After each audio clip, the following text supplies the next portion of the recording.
What up, everybody? What up, everybody? Good morning and happy Thursday. DK Show coming to you from the TDS Sports Talk studios this morning. A big thanks for making us a part of your start here, whether you're listening on the radio dials, 105.1 FM, 790 AM, online at sportstalk1051.com. You got your Alexa devices. Just say, yo, Alexa, play WAYY. Video stream up and rolling on YouTube right now. Go check it out. Subscribe to the YouTube station. Put it up on your smart TV, your tablet, your computer, your phone, whatever the case may be. Multiple different ways for you to be joining in here this morning. What do we have on our game plan? Brewers picking up a win yesterday, getting it done, and now just the magic number just one. Magic number just one to get that top spot in the National League. If that's still a goal for the Brewers here at this point. Phillies did pick up a win last night, so not able to wrap it up last night, but nonetheless, Brewers picking up a 3-1 victory to avoid being swept by the Padres yesterday. So off day today for the Crew before wrapping up this regular season with 3 games against the Reds. But 96 wins now for the Crew, tying a franchise record.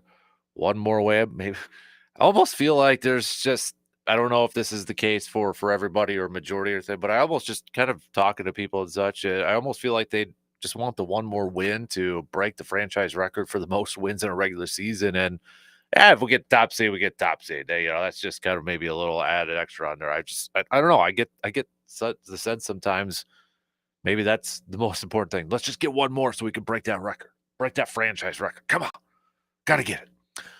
Chad Patrick going just 3 innings on short rest yesterday, giving up 2 hits, but striking out 6. Fetty coming in and pitching 2 2/3. Then Ashby gets credited with the win. Only pitched a third of the inning there, but nonetheless. So Brewers able to get through without having to really kind of tax a whole lot on their bullpen. Yes, Koenig went in and Uribe picked up the save and such, but off day today, kind of rest up and kind of see what how they play at these final 3 games here. I'm interested to see how the Brewers do this, especially, maybe we'll find out tonight if the Brewers have it wrapped up. I mean, we've got the Phillies and Marlins for one more game.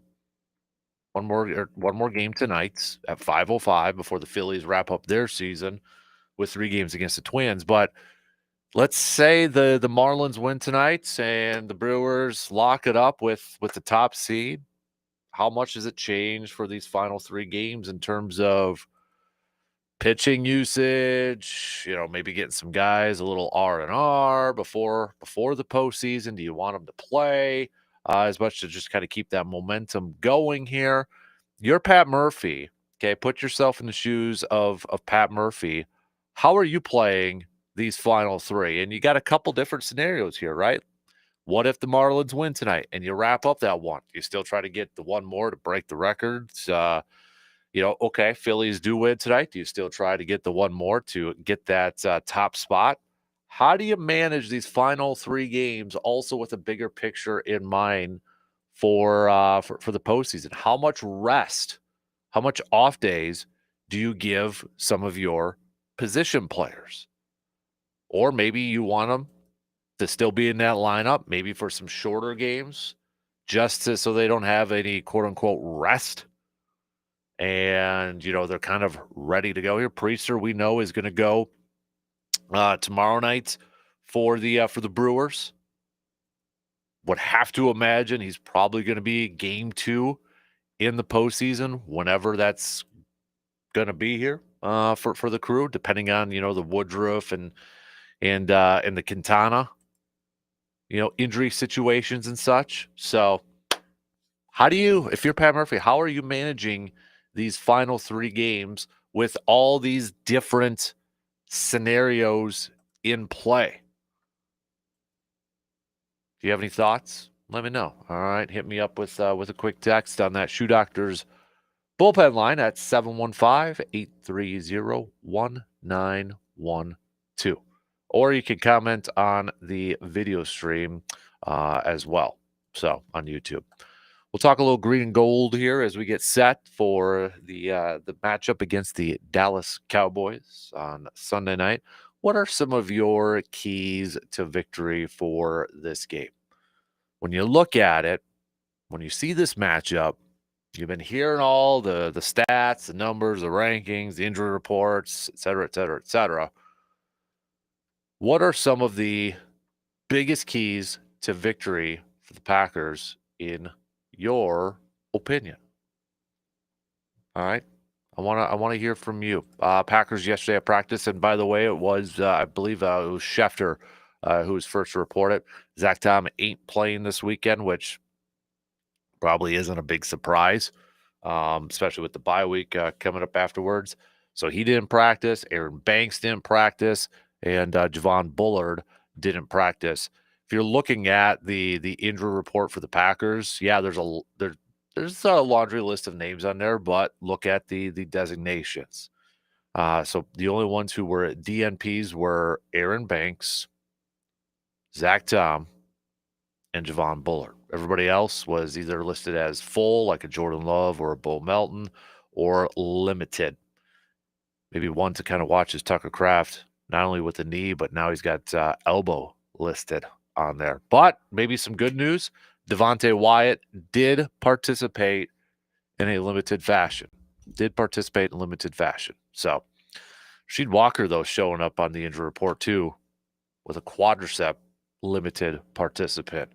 Yeah, I think this bye week is coming at a good time here for the Pack. A little early, understand that, but right now they could definitely maybe use a off week to rest up and get ready for the long haul and the long, grueling rest of the season here for the for the Pack. So, Kenny Clark talking a little bit with the media and such with Dallas.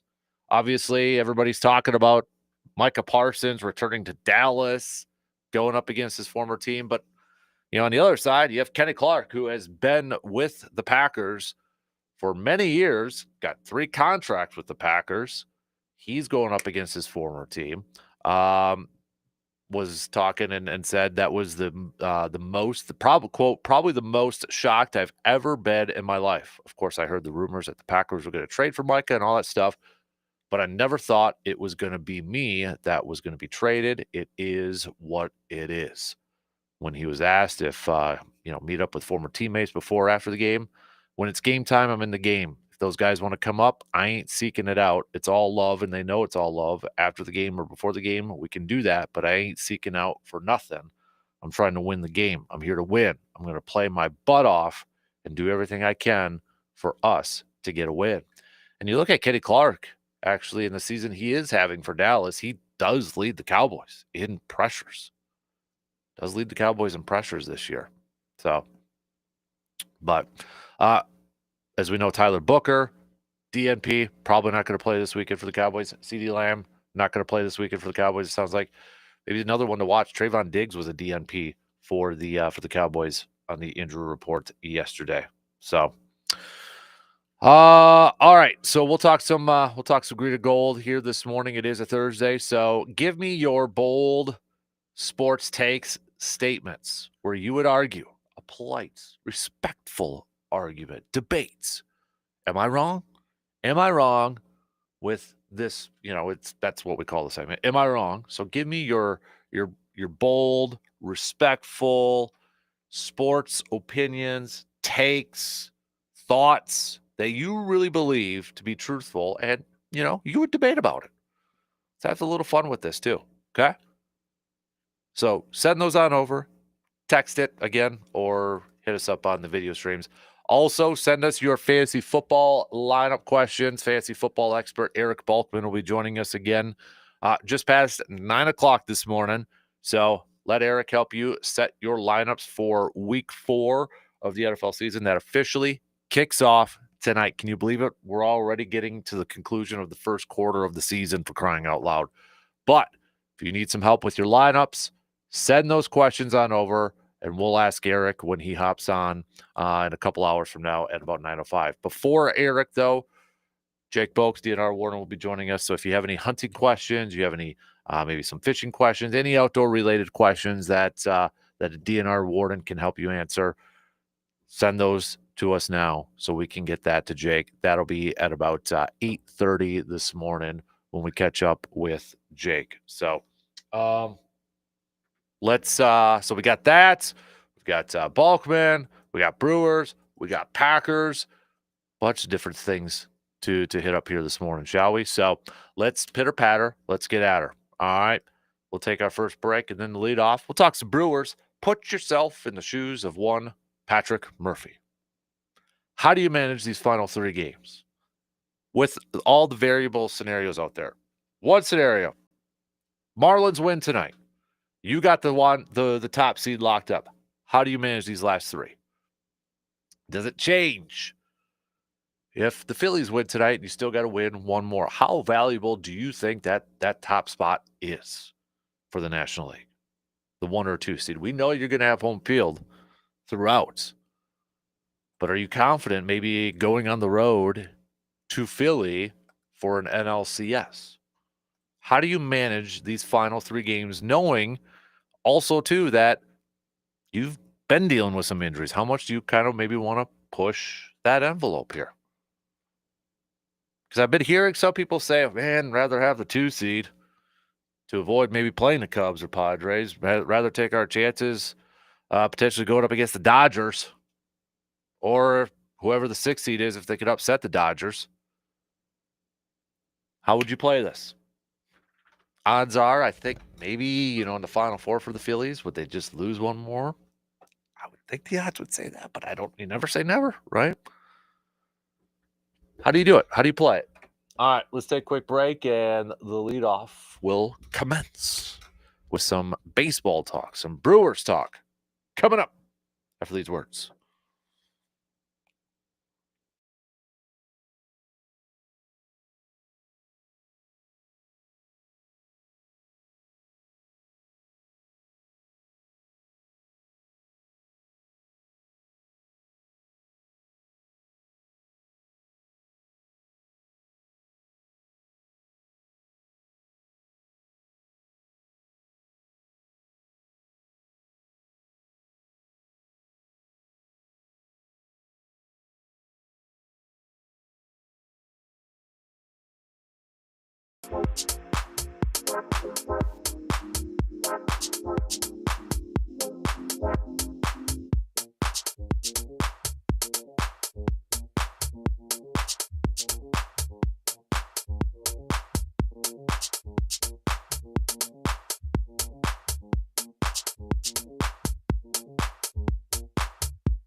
When it comes to groceries, meals, and convenience, families in Eau Claire count on Hy-Vee in Eau Claire. From fresh produce and quality meats to ready-made meals and everyday essentials, Hy-Vee has something for every shopper, all in one stop. Friendly service, great selection, and weekly deals that help stretch the budget. Hy-Vee in Eau Claire makes shopping simple. Hy-Vee, where there's a helpful smile in every aisle. And don't forget, when you go visit our friends at Hy-Vee in Eau Claire, to grab yourself a six-pack of Man Cave Light, maybe for some playoff baseball, some tailgate parties. Grab yourself some Dan Good burgers to throw up on the grill for some backyard barbecues at the end of the day. So you get it all and get some new swag to represent your favorite teams, whether it's high school, college, pro. They got it all in their team shop as well. Brewers matching their franchise record, 96 wins with a 3-1 victory yesterday against the Padres. Shout out to Jackson Cheerio playing center field and robbing that home run. Chad Patrick maybe had to buy him dinner or something after that. But on short rest, Chad Patrick going 3 innings, giving up 2 hits, striking out 6. Eric Fetty coming in after him and throwing 2 2/3. Eric Fetty, it's always interesting to me because when we see the Brewers and we see, their interactions, and it just feels like for anybody who maybe hasn't been in the dugout or in the clubhouse, not around the team, it sure seems like it's a tight-knit group from what we witness, right? Well, it's always interesting to hear maybe a new player coming in and his thoughts. Does it kind of back up our impressions from what we see or hear or read about? And Eric Fetty after the game talking about that clubhouse, quote, "This is the best clubhouse to be in baseball, and I'm lucky to be here." Remember, he's pitched this year with Cardinals and Braves and that. There's so much positivity with confidence, but everybody is holding each other accountable. I think that comes from the top down. Murph has got these guys playing hard, playing smart, not making a lot of silly mistakes. That could be the difference in 10 wins in a year, in being the best club in baseball and not making the playoffs. From the top down, it feels like a well-run machine. So I thought, yes, it's guy on the Brewers saying a lot of positive stuff. But it's still interesting to me, guy who just joined up with the ball club not long ago, who's been with a couple different clubs just this year alone and a few throughout his career. Positive stuff to say about the interaction with team. I mean, because we keep hearing, their phrases, their quotes, the power of friendship and this, that, the other thing, and kind of fits with everything that we see on TV or we hear on the radio or we read online and such. So I thought that was really cool to hear that quote from Eric Fetty yesterday. And who knows? We'll see what Eric Fetty's role is going to be with this team when the postseason rolls around, because they do got a lot of options in the bullpen there with guys who could give you multiple innings in that. But with some of the injuries that have plagued this pitching staff, maybe he does have a role with the club in the postseason here. But with that 3-1 victory yesterday for the Brewers, you had Bryce Terang collecting 3 hits for the Crew, Cheerio collecting a hit, Yelich and that's so this is a few games in a row right now. What do you make of Yelich hitting in that leadoff spot? Do you like it? Do you want to see Sal Frelick back up there? Do you want to see Terang back up there? I mean, they've tried a few different people at that leadoff spot, and they've had success with different guys at that leadoff spot. But if you were Murph and you were creating the lineup card, how would you have your let's say top 5 hitters? How would you create this order? Do you keep Yelich at leadoff? Do you put Frelick back there? Do you put Terang back there? But Terang's been kind of showing a little bit of power. How would you throw this one together? Let's have a little fun with this one. Give me the lineup card for your top 5. You got to put the top 5, or if you want the extra credit, go for it and give me the whole lineup card. But what do you think about Yelich hitting in that leadoff spot? Maybe it doesn't matter too much to you. I thought it was kind of curious, interesting in the last, couple days. It's like, hey, let's flip it around. Let's flip it up or change it up here a bit. Put Yelich at the leadoff. We're gonna put Terang at 3. Got Cheerio batting in the second one. Contreras when he's in. Maybe batting a little cleanup and such. Maybe it doesn't matter too much, but I'm kind of curious to get your thoughts on that. So, and then, the question too, how do you handle these next 3 games with a lot of different scenarios in play? We know the Brewers have the off day today. We know that they're at least going to have the 2 seed. The magic number is down to 1. It's either a Brewers win or a Phillies loss, whatever comes first, for the Brewers to lock up that top spot in the National League, lock up the best record in Major League Baseball, home field throughout. Does the top spot matter to you at this point in time? Maybe for some, it doesn't. Maybe you look at, hey, the Brewers have the best road record in Major League Baseball. 45 road wins, most in Major League Baseball. Most in Major League Baseball. So maybe you're of the mindset that I don't want to push it for the final 3 because I'm confident that we could go on the road and get ourselves a win or 2. Now, they wouldn't go to the road until the NLCS, to begin a series. They wouldn't have home field if they advance to the CS, if the Phillies also advance to the NLCS. That is if the Brewers get the 2 seed. The only thing that yes, I understand Brewers have the best road record in all of Major League Baseball. I get that. I fully understand that. And it's incredibly impressive. The only thing that would make me a little bit nervous just relying on that. Now, let's say the Brewers get the 2 seed. Let's say they lose all 3 of their games and the Phillies win the next 4.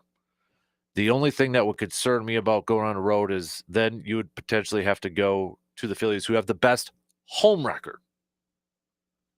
Home record in Major League Baseball. They're tied for the most wins with the Dodgers at home, but the Dodgers are 52-29, whereas the Phillies are 52-25. At this point, better win percentage at home. And when it comes to playoff baseball, that atmosphere, that energy, especially like in a championship series, that's different, right? It's a different environment. A little bit more tense, a little bit more obviously pressure-packed and such. So, yeah, I'd still like the top seed overall. Now, maybe the decision could be made and, maybe the Marlins can help out the Crew and pick up a victory tonight and, all right, it's locked up. If that's the case, how do you handle these final 3 games if you're Pat Murphy? We know Quinn Priester is going to get the start on Friday. After that, it's a little TBD. I would imagine, especially if Freddie is going to be the game 1 starter, which he is. I mean, I shouldn't say if. He is going to be the game 1 starter. We know Priester's getting the start on Friday.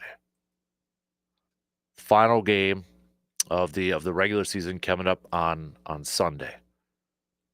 I would imagine maybe Freddie's going to get a couple of innings. I could be wrong, but I maybe like to get Freddie a couple of innings in just because we know pitchers and routines and such. I don't know if I want too many off days for Freddie, but maybe you get him a couple innings in one of these games on this weekend just to keep those days off, that routine the same. Don't probably have him go throughout the full game and that, but get him a couple in there. Same with kind of the batters, or the lineup, the offensive players, the position players. Maybe you throw them out there for a couple innings, get some ABs in, get some work in and such. For a guy like Contreras, it'll be interesting for him to kind of see how much they would play him out there. We know he's a guy that wants to play every single day, wants to play the whole game in that. But, I mean, the guy's been banged up a little bit too, especially on that hand, right? Last week, getting hit, catcher's interference with the bat. We know he's been dealing with a broken finger. Maybe you give him a little R&R. Same with Yelly with the back. But I think, if we're operating under the assumption, and I know it's a big assumption, but let's say the Phillies lose tonight and the Brewers lock it up. Yes, it would be cool. It would be really cool. And I think this team would absolutely love to set the franchise record for most wins in the regular season. But if there's anything, too, that we have seen from Pat Murphy throughout his years managing this ball club, he's going to look at a bigger picture. He's going to make decisions that's going to best, in his opinion, best affect this team when it comes to the postseason. And if he believes that's going to be, all right, kind of, just play a couple innings here or there, get a little bit of work in. We're not going to push the envelope. We're not going to push, we're not going to tax these guys. It's been a long, grueling season, and the playoffs are a different animal. And we've got some major goals, some high goals when it comes to the playoffs. We're not going to push it and have a guy get dinged up. I mean, for crying out loud, over the years, if there's one thing that the Brewers have been dealt bad blows with before, it's main guys getting hurt before the postseason. Woodruff again this year, Woodruff a couple of years ago, Yelich, like 19, even like last year after the All-Star break. Devin Williams, remember when Devin Williams got hurt in a celebration, like he punched the wall or something and broke his hand when they wrapped up or clinched a spot? I mean, stupid injuries, unfortunate injuries popping up right before the postseason. That's the last thing that this team needs now, is another injury. So is it playing, a little apprehensive at times? Yeah, probably. But I mean, especially when it comes to some pitchers, you probably don't want to lose another one. You don't want to lose another guy, another key guy into this before the postseason starts. So if the Phillies lose tonight and the Brewers wrap it up, I think you're going to see guys still getting some playing time, but probably not pushed to the limit, probably not taxed. You're not going to see Peralta, if he gets another quote-unquote start, probably not going to go 5 or 6, maybe an inning or two, just to kind of keep that routine going, keeping him fresh and not taxing him too much. But how would you manage it? If you're Pat Murphy, let's assume that the Phillies lose tonight. How do you manage these next 3 games? Then on the flip side, let's assume Phillies win. You go into tomorrow's game, you win it, you get the top seed. It's probably a little bit different. I think you probably try to go for it. And you try to get the win. Try to get that win, wrap it up, and then you got the next 2 days. Because remember, they get the bye, so they're going to get a couple of off days mixed in there. So how much, it's like it's like the NFL conversation when we get to the postseason. You get the top seed, you get the bye. It's that final game of the regular season. It gets brought up every single year. Do you rest guys? Do you play them a little bit? Do you play them the whole game? How much rest is too much rest? Do you worry about rust? It's a conversation in every sport when you get to the postseason and you got stuff locked up. How much do you go for it? How much do you push it in those final regular season games if you essentially have nothing to play for? Don't think there's any right or wrong answer in this. We've seen examples of it all across the board. If we knew the right answer, if we knew what to do, everybody would be doing it. And we have yet to see everybody doing the same exact thing. All right, let's take a quick break. Your thoughts, comment on the YouTube stream or hit us up with the text 715-830-1912. More baseball talk coming up after these few words.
VFW Post 305 in Eau Claire is the place where good food, live music, and great times come together. From casual dinners with friends to packed nights with local bands, there's always something happening.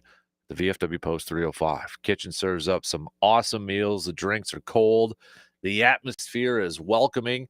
Whether it's a night out, community event, or just a place to relax, VFW Post 305 has it all. Just visit them today at 1300 Star Avenue in Eau Claire. Man, I could go for some good breakfast from VFW Post 305 right now, right? Am I right? Yeah, no doubt about it.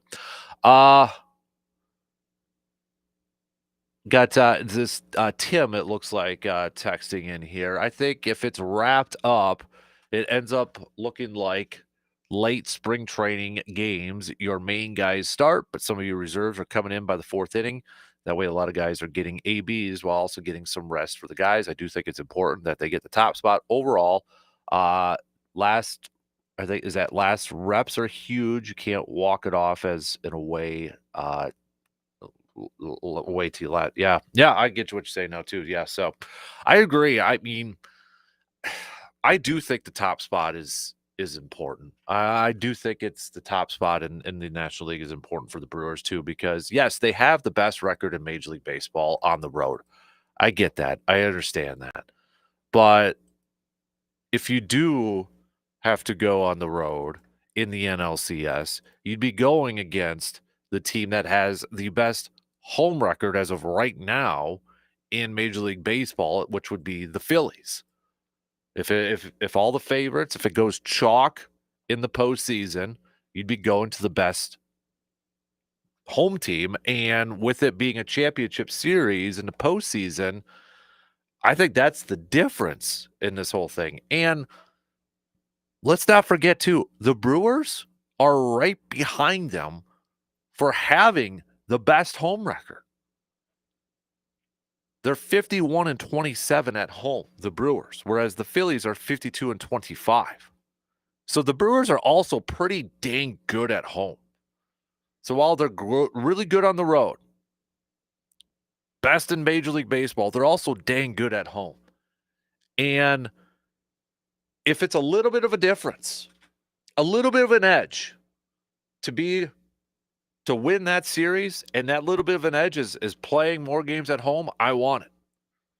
I want it. I want as many advantages as possible. So I do think it's still important to be that home team, to have home field throughout. And I still I don't know how aggressive the Brewers are going to go after it, but I think they should be. I think they should try to get it. Maybe they don't have to worry about it. Again, we'll see what happens between Phillies and Marlins tonight.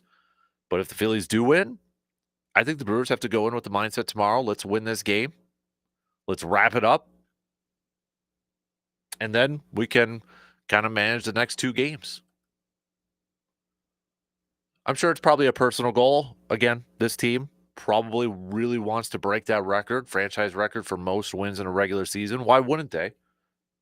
It kind of puts a nice bow on the entire regular season, a very memorable regular season. It'd put a nice bow on it, but I guarantee you, every single one of those players right now,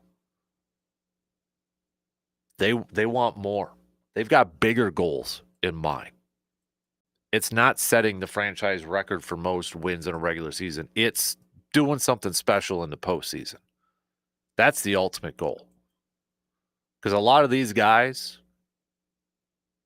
they've tasted some playoffs, but they haven't tasted anything past the first round or their opening round or the wild card round. They want something more. You know, I know some of these guys haven't been to an NLCS. Yelich has. Murphy has as a bench coach. You know, Ricky Weeks, even as a player, has been to an NLCS. But they want more. They kind of want to move on from just getting to the postseason. They got bigger goals and aspirations than just getting there and winning division championships and putting up pennants at American Family Field for division championships.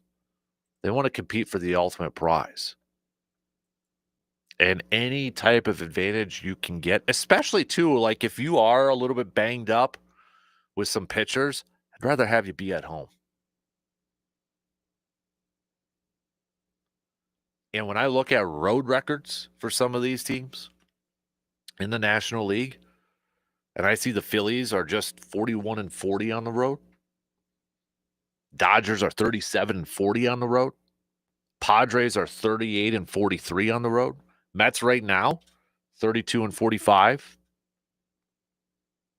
The only other team that's kind of that is a playoff team, or the only two teams that are playoff teams outside of the Brewers that have winning road records are the Phillies, which I just mentioned, who are 41-40, and the Cubs, who are 42-39. Now, that one would be a little bit different, I think, going up to Milwaukee because of, well, travel, right? Distance. So does that make it where we just got done with the Padres, but would you rather face the Padres in the postseason because of their 5 games under 500 on the road, but also maybe not traveling as well as Cubs fans would to American Family Field? Possibly. Yet we still got the Reds in play. I mean, we'll see. That would have to be like an NLCS sort of thing in that, but we'll get down to that line when we get down to that line. But yeah, I'd very much rather play at home and have that top spot overall. And then you think about the ultimate prize, right? Let's say you get to the World Series. Let's say the Brewers get there, and you got home field there too. Rather have home field if you play against, I don't know, the Mariners, who have 50 wins at home and have a below 500 record on the road. Cleveland's just hot overall. I mean, they've got winning records at home and away. Same with the Yankees, but you try to get a little bit of advantage anywhere you can. The Tigers, if they make the postseason at this point, they need to send a gift basket to the Houston Astros. The Tigers lost again last night to the Guardians. They're holding on to this final wildcard spot. They have lost 8 in a row. And the Astros are one game behind them, but the Astros have lost 5 in a row, and they've lost another one to the Athletics. So if the Tigers somehow, still make this postseason with this 8-game losing streak, 1-9 in their last 10, just playing some awful baseball, they need to send a thank you card or something to the Houston Astros for not taking advantage of that. But this collapse from the Tigers, holy moly. And it doesn't really get any easier for them because after their game against Cleveland tonight, they got to go to Boston. And Boston is, they haven't clinched anything yet. They're in that second wild card spot. They're up 2 games against the Tigers. But it's going to be a tough game for them. And then you look at the Astros, they've got the Angels. If the Tigers make this postseason and they only win, let's just say, 1 more game in these final games, send a thank you note, send a gift basket, a fruit basket, box of chocolates, whatever, to the Astros and say, hey, thanks. Thanks for playing not well baseball either and allowing us to get back to getting back to the postseason. But you want to talk about momentum in that. I look at the American League here, and you see Seattle. They're 9-1 in their last 10. They've won 6 in a row. Obviously, the Cleveland Guardians with what they're doing. The Yankees have won 4 in a row. We're going to get a good gauge of how much momentum means in the postseason, just, specifically when you look at the AL and some of those teams like the Mariners and the Guardians. And Yankees overtaking the Toronto Blue Jays by the slimmest of margins. Right now, the Yankees leading their division. They're both at 90 and 68. The Yankees have the tiebreaker right now. And if you're looking at the Yankees' schedule here to wrap it up, they got 1 more against the White Sox, and then they got Baltimore. Toronto, 1 more against Boston, and they wrap it up with Tampa Bay. Got some wild finishes coming up here. And you look at the American League, only 1 team has clinched their division, which is Seattle. That's it. 4 teams have clinched a playoff spot. 1 of them have only clinched a division. Yankees, Mariners, Guardians, Blue Jays have all clinched a playoff spot. 1 of those is a division. Whereas the National League, you've got 5 teams who have clinched a playoff spot. 2 of them have clinched a division, Brewers and Phillies. Dodgers have clinched a spot. Cubs have clinched a spot. Padres have clinched a spot. There's only 1 spot open for a playoff spot, and that's that final wild card. You got the Mets, Diamondbacks, and the Reds. Mets holding on to it, but Diamondbacks and Reds just 1 game back. This is going to be a crazy, insane finish this weekend. Final games of the regular season. It's going to be nuts. If postseason started today, it's already changed from yesterday. Because you got the Yankees in that top spot. So it's probably going to change again after this weekend. Some insane matchups. If you're a baseball fan, you've got to love this. You got to be enjoying what we're watching, some crazy finishes to the finish line. Yeah, maybe if your team's not in it and such, maybe you're a little down, but just a casual baseball fan, how do you not love how this is shaping up to be a wild finish to get in the postseason or to win a division championship? All right, we got to take our final break here, and we'll wrap up the first hour. But again, you're Pat Murphy. Let's say it gets wrapped up tonight. How do you manage these final 3 regular season games?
When injuries happen, athletes and families across Western Wisconsin trust Chippewa Valley Orthopedics and Sports Medicine. From sprains and fractures to joint replacements and rehab, their team combines expert care with advanced technology to help patients recover faster and stronger.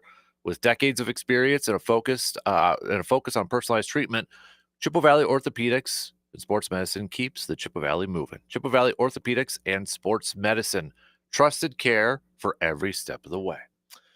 Coming up, don't forget, in the 8 o'clock hour, we'll have Jake joining us, DNR Warden Jake Bolks. So if you have any questions, you can text those on over at 715-830-1912.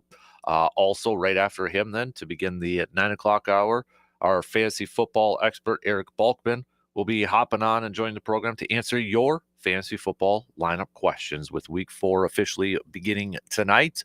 If you have any questions that you want Eric to help you out with, lineup wise, who to start, PPR, flex, all that good stuff, hit us up with the text, or again, you can comment on the YouTube video stream with that. But also a good reminder to get your picks in for our Pro Football Weekly Pick'em Challenge at our website. If you've been doing it, you know the drill. Just hit it up, sportstalk1051.com. Click on the Fan Cave tab, scroll all the way down, sign in, and get your picks in. And while you're there, too, don't forget to if you're in the Survivor Pick'em Challenge, to get your picks in there, too. But Week 4 begins tonight with an NFC West matchup. The Seattle Seahawks, 2-1, taking on the 2-1 Arizona Cardinals, 7:15 tonight. We'll talk a little football coming up a little bit later on this morning. Also, don't forget it is a Am I Wrong Thursday. So send me your bold sports opinions, bold sports takes that you would debate about. Let's have a little fun with this. We'll get to those a little bit later on as well. Reminder, no Brewers game today. It is an off day for the crew as they get set for their final 3 games of the regular season, going up against the Cincinnati Reds. It'll all start tomorrow. Quinn Priester is going to get the start tomorrow night for the Brewers. Can they keep that? Can they end that regular season streak of games that he starts and the team comes away with a W? So Priester, 13-2, 3.25 ERA on the season. Easily one of the best stories from this Brewers season was the addition of Quinn Priester early on in the season. So we'll do kind of a little preview of this upcoming series. Reds have a lot to play for. I think, Brewers, maybe we'll have it wrapped up for that top spot, depending on if the Marlins can beat the Phillies tonight. But I think, it's easy to say that this series means more to the Reds as they try to get into that wild card spots and try to get into the postseason. They're 1 game behind right now, with the Mets holding on to that final spot in the wild card chase. But they've got some competition to go over there too. Diamondbacks are just 1 game out as well. If you're kind of looking at the upcoming schedule for these teams, Diamondbacks going to be taking on the Padres. 1 more game against the Dodgers today, then they wrap up their series against the Padres. But hey, Padres are trying to catch the Dodgers for the division too, so they're not completely out of that. A lot of really good races coming down to the wire here in these final 3 games of the regular season. Again, if you're a baseball fan, how do you not love this? This is going to be like a multiple TV weekend with some football and some crazy finishes to this regular season. All right, 1 down. We got a couple more to go. Join in on the conversation again. Text us. Hit us up on socials, video streams, all that good stuff. We'll be back after these news updates.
All right, second hour kicking off right now on this Thursday morning of September 25th. A big thanks for making us a part of your starts. If you're up and at it, coming up next hour, we'll catch up with DNR Warden, Mr. Jake Bolks. He'll be answering your questions. So if you have any questions regarding bow hunting season, fishing, text those on over to us right now so we can get those over to Jake at 715-830-1912 on that Shoe Doctors bullpen line. Then after Jake, going to be talking some fantasy football. Eric Balkman will be joining us, fantasy football expert, answering your lineup questions. So if you are struggling to figure out a PPR or a flex position or running back, whatever the case may be, need a waiver wire claim, text those questions on over and hit us up, or text those on over, and then we'll pass those along to Eric when he joins us coming up here in a couple of hours. So we'll get to that a little bit later on. Get back to some more baseball talk as well. We've got some football talk coming up here. Let me ask you in turn a question we were talking a little bit about earlier in the week, but were you booing that team on Nope. What's never boo them. Never boo. All right, so you're in the minority. So what's but there were plenty of them that were. So that's what I was going to ask you. So you sound like you're on the side of Barry Alvarez right now. Did you hear Barry's comments? Well, I wouldn't say I'm on the side of Barry. I don't like the booing, but their performance is underwhelming from the coaching staff on down.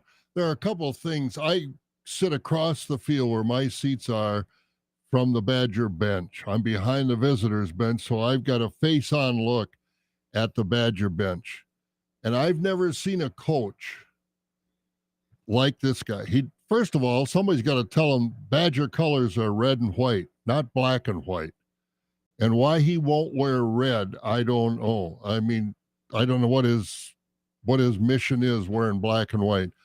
But he never encourages, talks to the team, talks to his assistant coaches. He's got a headphone on, and all he does is pull that microphone up and down, talks to people in the press box. You know, coaches from the high school level, the midget level, you're a coach. I've been a coach. You encourage your kids, and he never talks to his kids. They come off the field, he doesn't talk to them. They call a timeout on the side. The offense is on the field, they'll be in a huddle, and he'll just stand outside the huddle. Granted, he's letting his assistant coaches do their jobs, but he never sticks his head in there like at the end and say, okay, come on, guys, or something to cheer him up. He just walks away. He just acts like he's not engaged in the game. And like I said, I've got binoculars and I watch him, and it just bothers me. I don't know about that coaching philosophy. I've never seen successful coaches, and I know coaches let their assistant coaches coach. But at times during the game, they'll talk to their players or go out in the huddle and, pat them on the backside or on the shoulder pads and little encouragement. He never, ever does that. I don't think in all 3 years, I've ever seen him do that. And that's what bothers me about his coaching style. Now, whether that translates down to the athletes who don't feel like he's engaged, I don't know. I don't know what goes on the bench. I don't know what goes on in the locker room. All I know is if you watch him during a game, he's not engaged with his team or his assistant coaches. He's like an observer.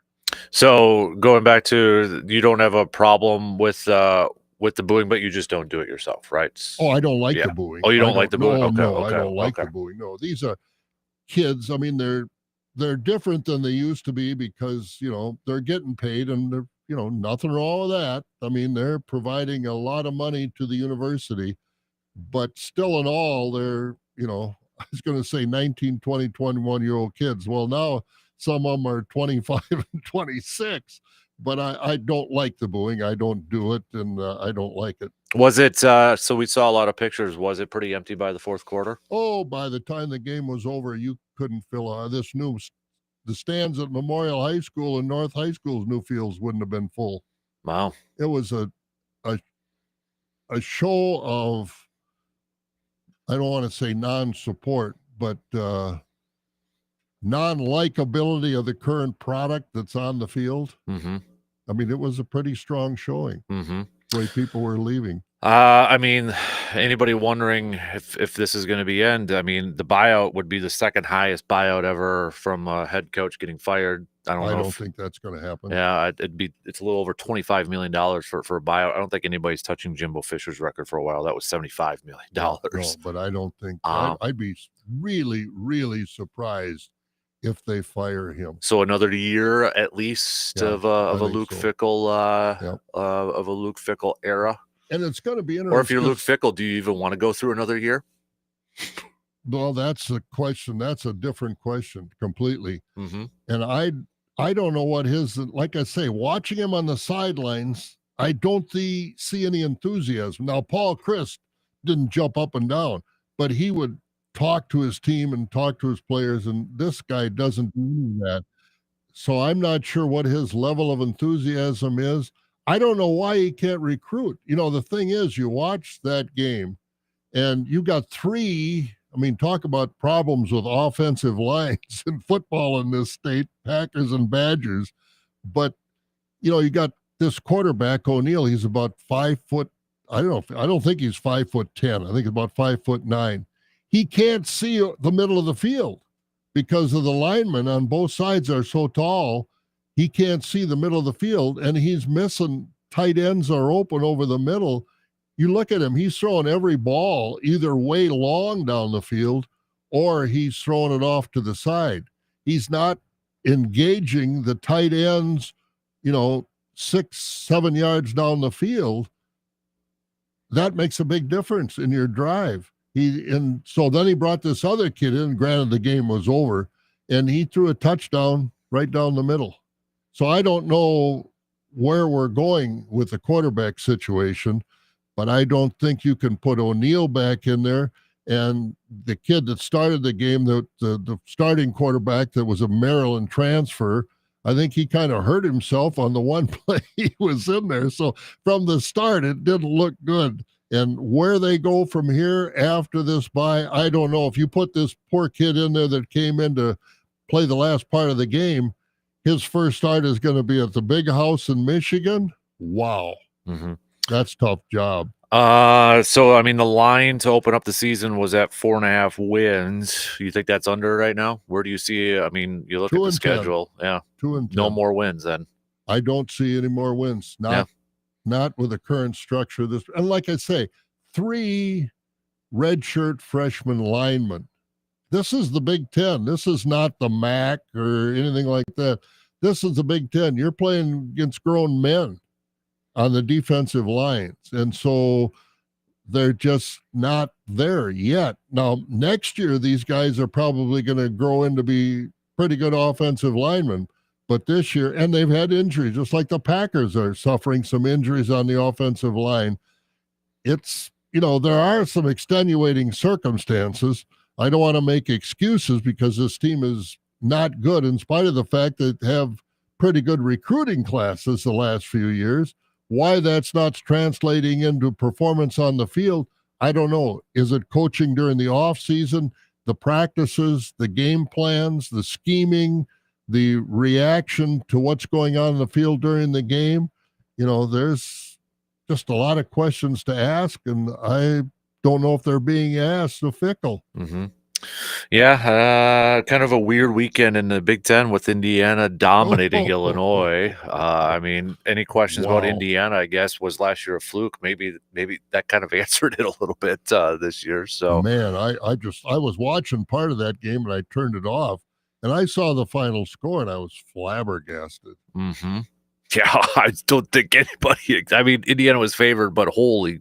That was a beat down like any other. That was unbelievable. Man. So that's, for 2 ranked teams to have that kind of a score. I don't remember a discrepancy like that ever. No. But hey, good for Indiana, right?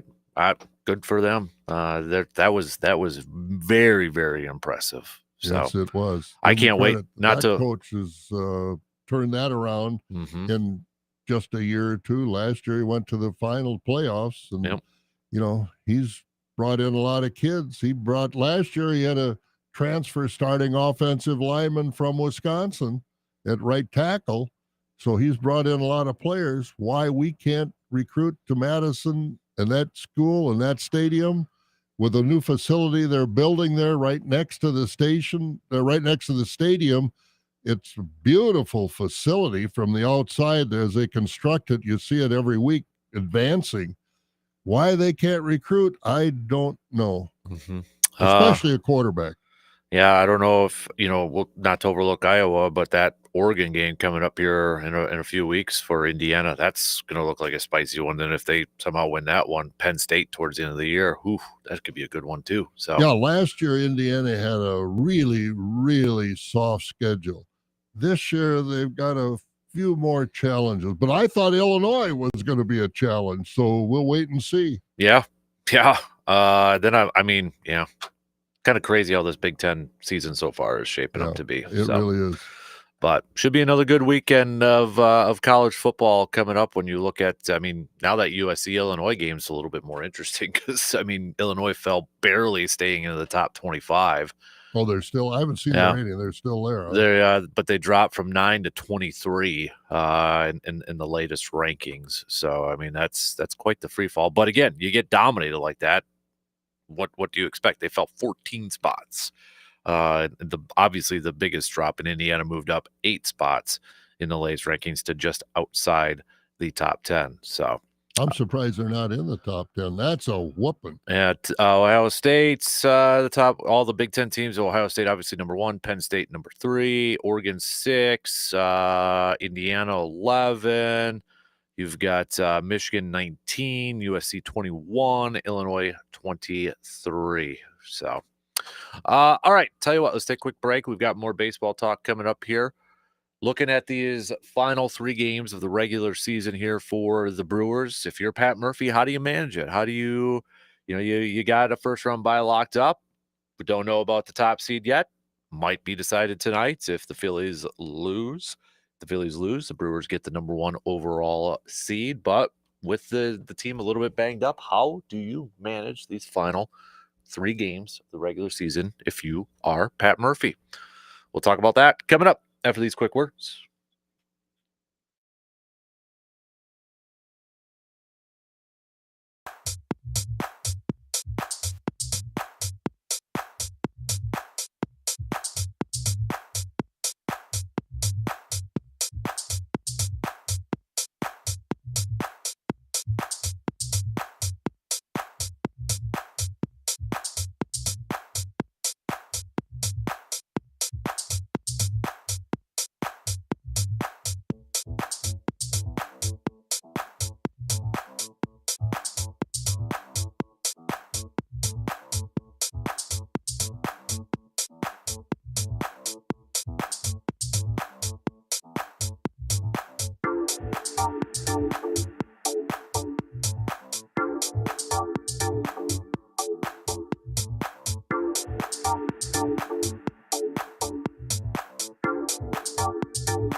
When drivers in Eau Claire need a mechanic they can trust, they turn to AJM Automotive in Eau Claire. Known for honest work, fair pricing, and quick turnarounds, AJM Automotive handles everything from oil changes to engine repairs. Whether it's a daily driver or a weekend toy, AJM Automotive treats every vehicle like it's their own. Friendly service, expert technicians, and reputation built on integrity. AJM Automotive keeps Eau Claire running right. Just give them a call today to set up your appointment. 715-835-9523.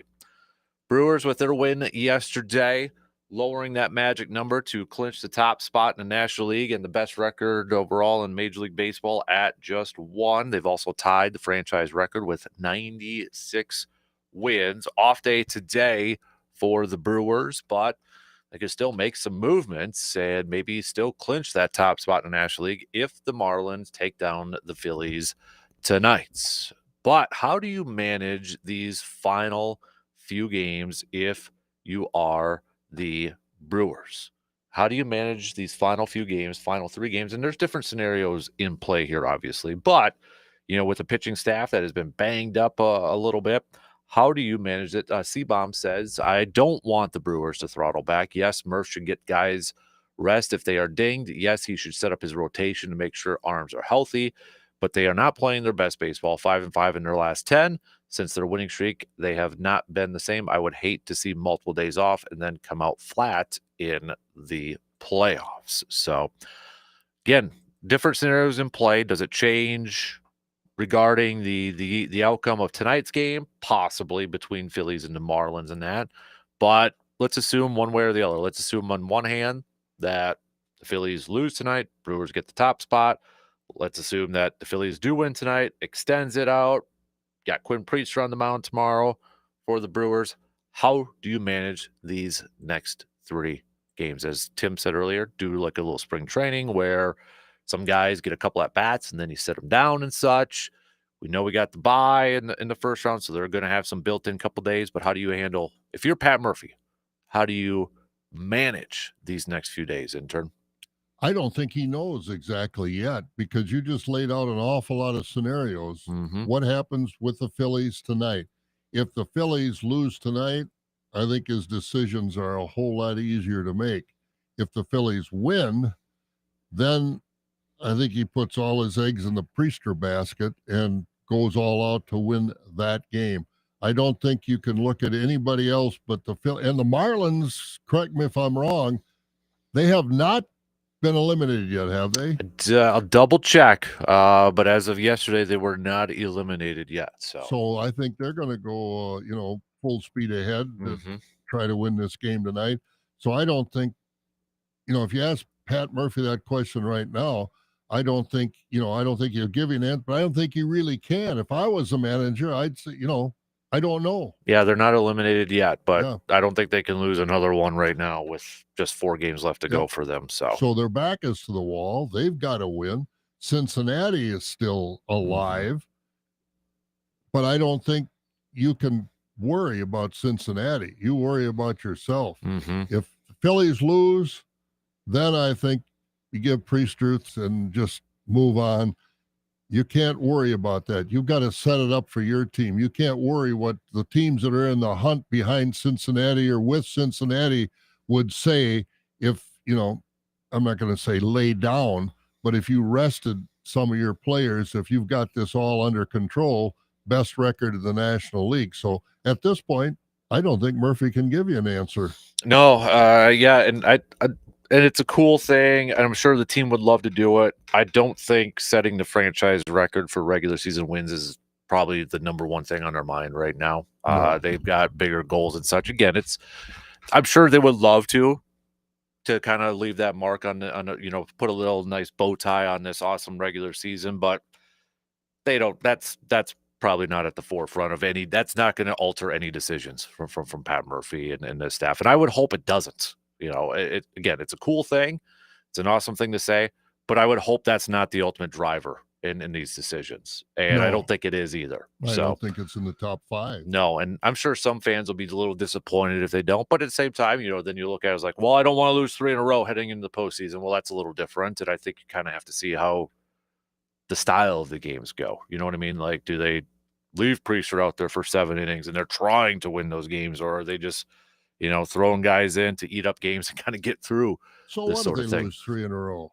I think You got a week off. You're starting a new season. That's behind you. That's not something you do. I think it's from just a momentum standpoint, kind of like what Seabaum is saying, playing your best baseball heading in, because we've seen it time and time again where teams that do play really good baseball at the end of the regular season do make those runs in the postseason. I mean, Brewers have been victims of that for a lot of these teams. They have, So, but it goes both ways. I mean, it's not a given. And I think having the week off, you forget about the regular season. You're focused now on who's left, who's in front of us, what their strengths are. You go to the tape to watch their pitchers. You go to the tape to watch their hitters. You don't focus on you lose 3 in a row. That's neither here nor there. If they've got the best record locked up, that's why we talked earlier in the season. The games you win in April and May and early June, you don't have to win in September. but I still think there's something about playing good baseball in September yeah. to get into the postseason. And I don't think you want to probably sit down everybody for over a week and maybe have a little bit of a rust issue, if that comes up. I mean, we know pitchers are, routine, rotation sort of stuff. And, guys like maybe a Contreras would benefit more from sitting down for a while because the guy's been, the one hand's been just brutally banged up here all season. Yelich with his back or something maybe would probably benefit for if that's still kind of lingering in that. There's definitely going to be players that will benefit from, just sitting down and taking a few days off here and such. So, but you're talking physical rest. A lot of these people are talking mentally. What kind of an effect will a 3-game losing streak have on them going into the playoffs? I don't think it'll have any effect. I think it again, it depends on how they lose, if they lose those 3. I mean, if it's where they're like, okay, really trying, and we won't know until we get to it. But I mean, if it's clearly obvious, it's like preseason baseball or spring training, then I don't think it matters. But if they're going into it, let's say the Phillies keep winning and the Brewers are trying to win and trying to get that top spot, and you got Freddie Peralta getting a start and he goes 7 innings and they just can't hit worth a lick, and all your starters or main offensive players are in that lineup and they can't hit worth a lick, then I think you got people that are a little bit concerned heading into the postseason because they're not playing their best baseball. If there's still something to play for, yes. But if the season is over after tonight, then I don't care what they could be 10-0, 3 games in a row. No. I don't care. No, and I don't want. That's not the point. It's just I think a lot of people who are chiming in, they just want to see them playing their best baseball and playing good baseball heading in. But it does depend on how they approach these games too. It's do they approach? Are they trying to win these games? And we'll know if they're trying. If they're keeping their guys in there the full game, if they're keeping their starters in there for the full game. But it's clearly evident that, man, Cheerio's 0 for 4 with 4 strikeouts. Bryce Terang's 0 for 5 and he can't get on base. There's going to be a little bit of concern heading into the postseason with that. That's going to be a concern from a lot of people, because I think if you ask a lot of Brewers fans right now, the one thing they don't want to happen is great regular season, they're out in the first round again. But they played 158 or 59 games how many times has Churio struck out 4 times in a game? I mean, Right, but it's, and I know what you're saying, but I guess I'm not worried about it. I'm thinking they're ready to go. Murphy knows how to get these guys ready to go. There's enough of them. It hasn't been like Seattle. They got one guy. The big bumper has been mainly their offense. And the Brewers have spread this around. I mean, you look at the catch Churio made the other night. I mean, there are a lot of guys that are contributing. So if one guy does have an off night, there are other guys that are picking him up. Durbin and Freeland and Sal Frelick and Vaughn and just so many guys that have contributed. I guess that's why I'm not so worried. If Churio was the guy that's carrying him and he goes 0 for 4 with 4 strikeouts, yeah, then I'm worried. But I just feel there's just so many guys that have contributed this year. So it sounds like you're confident that they're going to win an opening round series, whether it's against the Cubs or Padres. I'm very confident in this All team. right. All right. Because I think there's a lot of Brewers fans that are frustrated because, I mean, there hasn't been a series win since 2018. This is a different team. It is a different team. How many of these guys were on that team and, that have played in 2018? And, I mean, you look at the guys. Well, I mean, they didn't win a series last year either. No, I know they didn't. But, again, how many of these guys are different players? Frelick is, I think, a different player. Churio's a different player. You got Yelich having a season like he did not have last year. Contreras has been good last year, this year. Vaughn has come over. I just think it's a different team. I just think they've got a different makeup. For what it's worth, Churio's only hitting 152 in his last 7 games, and kind of got out of his schneid a little bit yesterday with finally 1 hit. Contreras, who has been banged up, is only hitting 217 as of late. Sal Frelick's only hitting 214 in his last few games. Terang is actually 304 in his last 7 at this point. Christian Yelich, where's Yelich on this list? There's Yelich on this list. So Christian Yelich, as of lately, just 259 in his last few games too. And I think, again, that's the point I'm trying to bring up for everybody who's chiming in, is like they just want to make sure that, or they want to see these guys not being in slumps or not hitting well heading into the postseason. Oh, and I agree 100%. You want to see them on a roll, but I'm confident that this team is ready to go. Okay, I think you might be one of the very few at that point. I guess that's part of being a Wisconsin fan. I mean, Ohio State fans, we're going to win, we're going to win, we're going to win. Kansas City Chief fans, Philadelphia Eagle fans, we're going to win. Wisconsin fans, be it Packer fans, Badger fans, Brewer fans, Buck fans. Well, boy, I hope we can win. Well, I think it was kind of, and rightly so, they haven't won. And I think it's kind of like what a lot of people were saying, when they were on that winning streak. I'm ready to be heartbroken again. Yeah, what a thing. I mean, but you know what I mean? Like, that's kind of like, you look at last year. Always half empty. Right. And, well, I mean, I've never seen a World Series. We've never seen a full glass. Right. That's the reason. Right. Exactly. So I'm not blaming them, but I'm taking the high road with this team. I think this team is good. It's diverse. There are a lot of guys that contribute. You never know from one night to the next who's going to contribute. Who hit the home run last night? I mean, Jansen. Now, how many times has he hit? Oh, that was a big home run in that game. So there are different guys all the time, and that's why and I don't know if he'll be on the playoff roster. Oh, he probably will be as a backup catcher. Yeah, but I'm just trying to, walk down the gold brick road, and I just am confident that this team is going to do well in the playoffs. I hope so.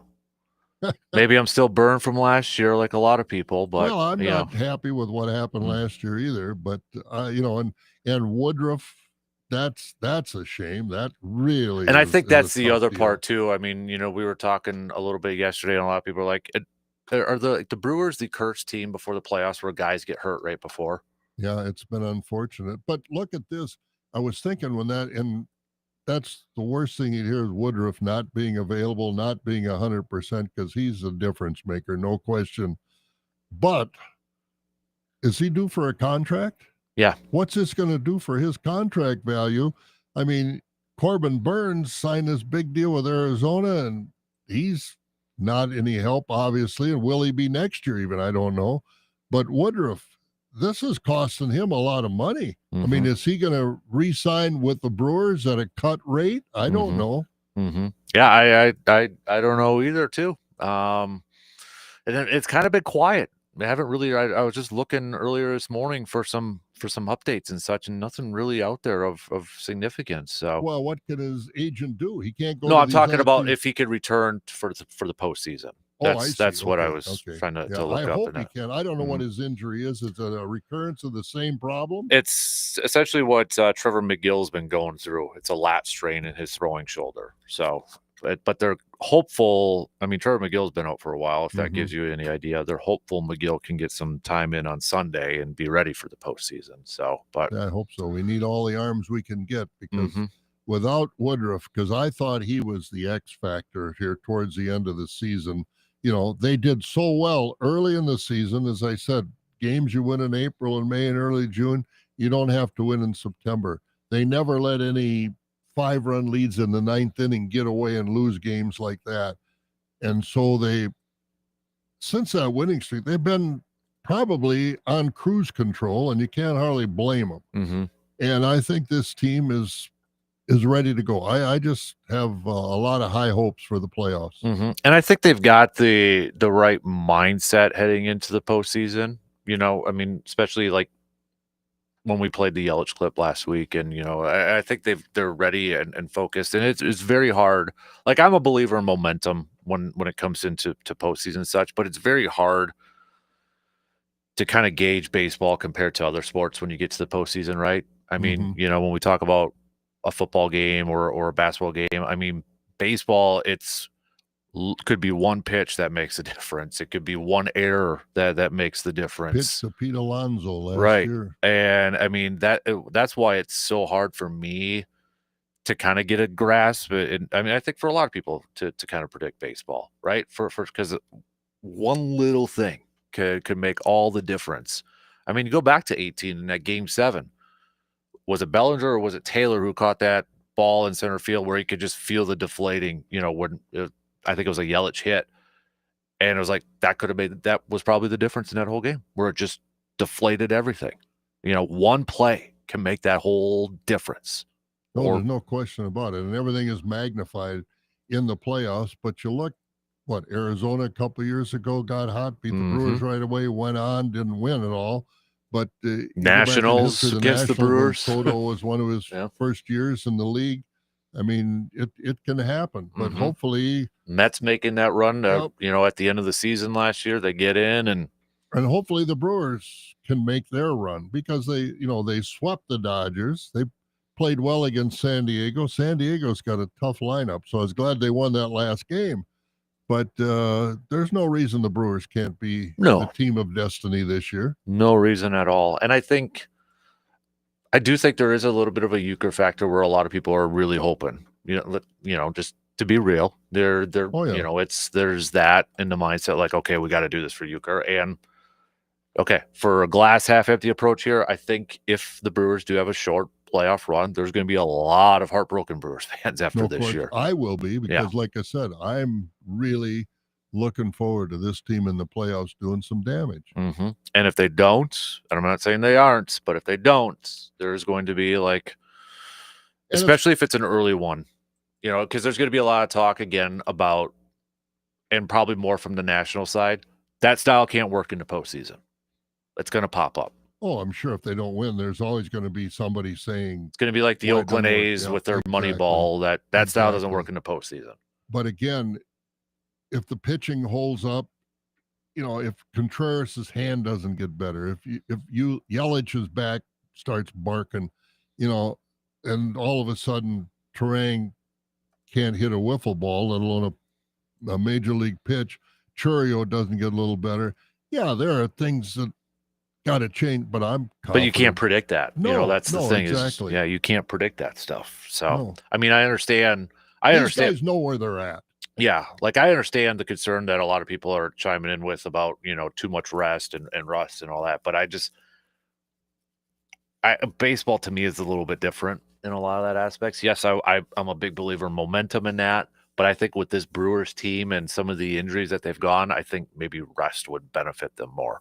Yeah, I think so too. They're young guys. They don't have their bodies completely yet in a 187-day, 162 game schedule. I mean, it takes a diet, it takes the proper rest at the right time. I think there's still a lot of these guys are still so young, they're still learning, including Cheerio, Freelick, even Terang, and some of the Durbin, Collins. I mean, there's a lot of these guys that are still on the high of being young players in the major leagues Hmm. and players that are performing in the major leagues. And hopefully they don't, they don't stop to think about it till the season's over. And I know I brought up this quote in the first hour, but I always look at quotes from like new players that come to the Brewers because we see it, we read it, we hear about it. We assume it's a good clubhouse, it's a close team and all that. But to get a little bit of an input from maybe somebody who's new to the team that joined it, I thought this was interesting from Eric Fetty yesterday. And he was with the Braves and the Cardinals this year. He's been with other organizations. He's a veteran. This is the best clubhouse to be in baseball, and I'm lucky to be here. There's so much positivity with confidence, but everybody is holding each other accountable. I think that comes from the top down. Murph has got these guys playing hard, playing smart, not making a lot of silly mistakes. That can be the difference in 10 wins in a year, in being the best club in baseball and not making the playoffs. From the top down, it feels like a well run machine. So to hear a veteran who's been around for a while, I think that's a cool quote to hear that. I think Vaughn has kind of said some of the same things when Hmm. he came over after being let go by basically by the White Sox and other players that have come in. This is a team clubhouse. It's not a me clubhouse. It's a team clubhouse. Hmm. That's good. And I think, and I know I got to take a break here to kind of wrap it up on this. I think whatever decision Pat Murphy makes, let's say Phillies lose tonight and the Brewers have it wrapped up. Whatever decision Murphy makes, if he decides to rest a lot of guys, if he decides to play a lot of guys, and it doesn't lead to a first round win, it's going to be questioned either way, right? That's sport. That's fans. That's sports. It'll be questioned if it doesn't, because you're going to look for excuses to blame what happened. Yeah. And I think if the Phillies lose and these guys come, you know, Freelick, Cheerio, these guys, Murphy's going to tell them, I think you get a hit. You don't start stealing bases. We don't need to jam your thumbs or twist your ankles sliding into a base. They're going to play competitive baseball, but I don't think it's going to be the all out baseball they played all year. Taking the extra base and taking a chance on pulling a hammy or something like that. He's going to have them ready to go. He's not going to tell them to be cautious. He's going to tell them to be smart.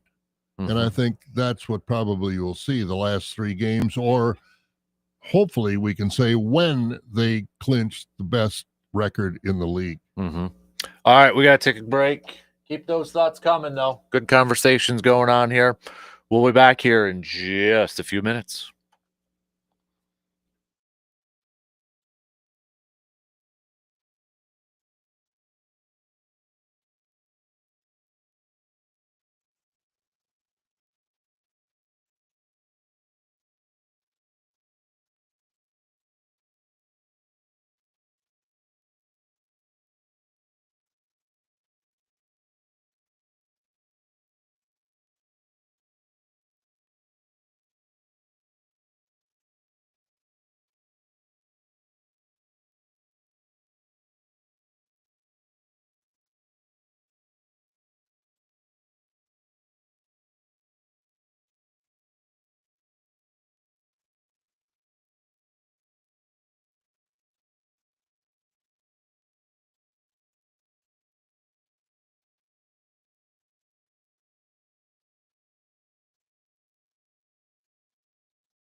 Got to play a little catch up here. So just a quick segment here. Actually, gonna throw a little Giannis chat in here because he did an interview with sports interview in Greece with Sport 24 managing editor Harris Stravo. But you can get if you go to the Athletic, they've got it all translated for you. But interesting quotes from Giannis, maybe kind of giving us a preview of what his role is going to be this year for the Bucks.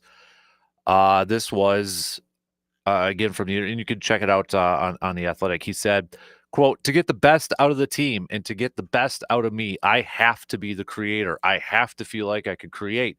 If you look at the last 2 months of the team when I had the green light, if I have the ball in my hands and I have that green light to create, I don't always have to execute, but I have to feel like I'm creating. I have to feel the ball and like I'm a part of the team, not just to play a finisher, not just to score 30, to get the ball in the pick and roll and get the ball in the post and score it. Creating is my real self coming out because that's what I did with his Greece team, and that's what I've always wanted to do.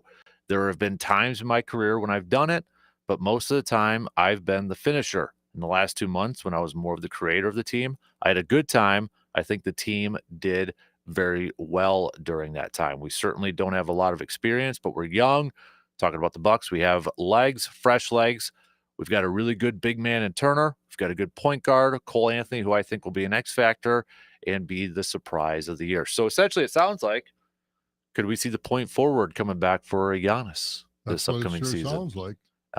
If you remember, that was what Jason Kidd tried to do a little bit when he was with the Bucks with Giannis and that. Do you like that move to make Giannis the creator, more of a point forward type of player? I think it's going to be okay. I think the difference on this team is going to be Turner having a big man, a good big man. You know, we had some big men that participated, but not necessarily as big men. Lopez, you know, he could shoot the three, play a little defense, but Turner, he's not going to shoot the three, but he's going to give you all you want in the blocks. Mm-hmm. And I think he's going to make a difference on this team. And if that means Giannis is going to be the point forward, as you say, I hope it works. I guess I don't envy a coach of Giannis because he's such a talent. He can do so many things. Can you exactly figure out what he does best with the other players on that roster? That's where I think a coach that can be successful coaching Giannis, I mean, more so than LeBron's ability over the years. I think Giannis is such a different breed. Mm-hmm. He's hard to figure out as far as what makes him great, and the team can be great as well. Mm-hmm. That's quite an equation to solve. So I would think that you mentioned his name, maybe kind of like a LeBron role, a point forward, kind of a creator type of thing. And he's not necessarily saying, being more of a passer and that. Sure, maybe the assist numbers go up a little bit more, but having that ball in his hands more, yes, bringing it up the court and just having it at the top of the key in that, but essentially being more active around the court and not just lining up on the block and alley oops and being the pick and roll, benefactor and such. He's going to be more involved and more all around offensive player. And I guess so, no reason not to be. He's one of the top 3-4 players in the league. Mm-hmm. And the more you got the ball in his hand, because I don't think, you don't have Dame anymore. You don't have, I don't know, anybody that's a 3-point spot up shooter that consistently going to be able to knock it down. So I think he's going to be able to mix up the offense enough that it's to the personnel on that team that I see right now. It looks like maybe that is the best way to use Giannis. Mm-hmm. And I think too, for anybody like, well, defensively, that doesn't necessarily mean he's going to guard a smaller point guard on the opposite end. No. It's not like a video game. I plug it in Giannis as my point guard, and he's going to go cover the point guard. That's not going to be they're still going to have the typical, point guard out there and such. It's just offensively, you're going to see him more active and moving around that way. Why not try it, right? Oh, Why not? exactly. Because I don't think they have any of their all NBA players on that roster. You know, Dame Lillard's gone, Middleton's gone. You just don't have those kind of players. So Giannis could maybe pick up that whole roster by doing what he says he does best. Yeah. So I don't know if he'll be the next Magic Johnson in terms of a point forward and such. I don't think there's. I mean, Magic was so special the way he could pass. He was just different. Yep. But even like the Scottie Pippen was kind of a point forward. Pippen had a better outside shot and such. It definitely would be unique, and I don't think a lot of people would want to try to defend Giannis going down the lane from the top of the key. I don't want to get in front of him. No. And that's where we've seen some teams try to build that wall. But then that's where I think of Miles Turner benefits, because if they build that wall down there, you got a big man down there who can dominate.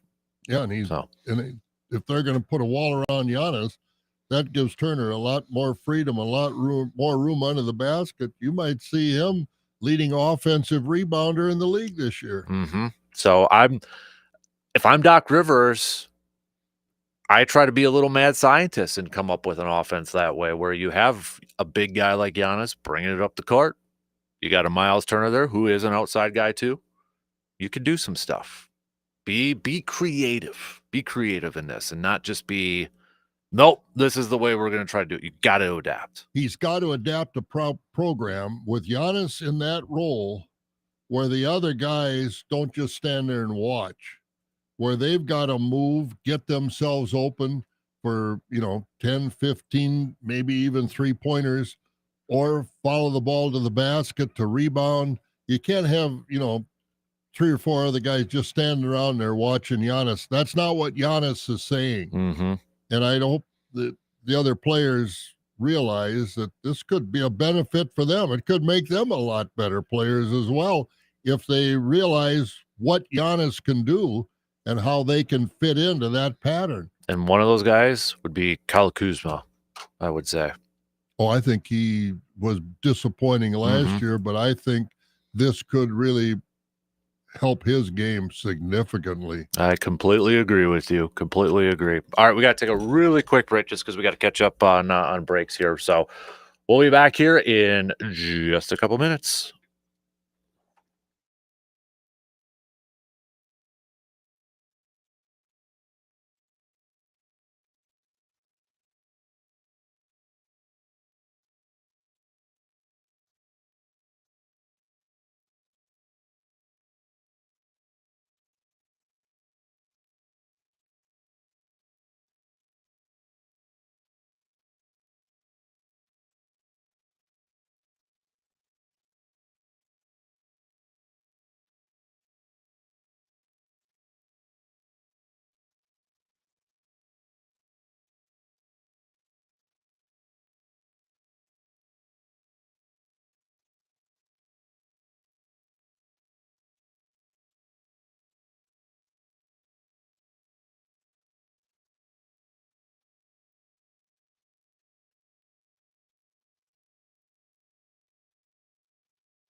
When it comes to flooring, homeowners in the Chippewa Valley trust Carpet City Flooring Center in Eau Claire. From soft, comfortable carpet to durable tile and stylish luxury vinyl planks, Carpet City Flooring Center offers a wide selection of high-quality flooring options to fit any style and budget. Customers appreciate their knowledgeable staff, expert advice, and professional installation.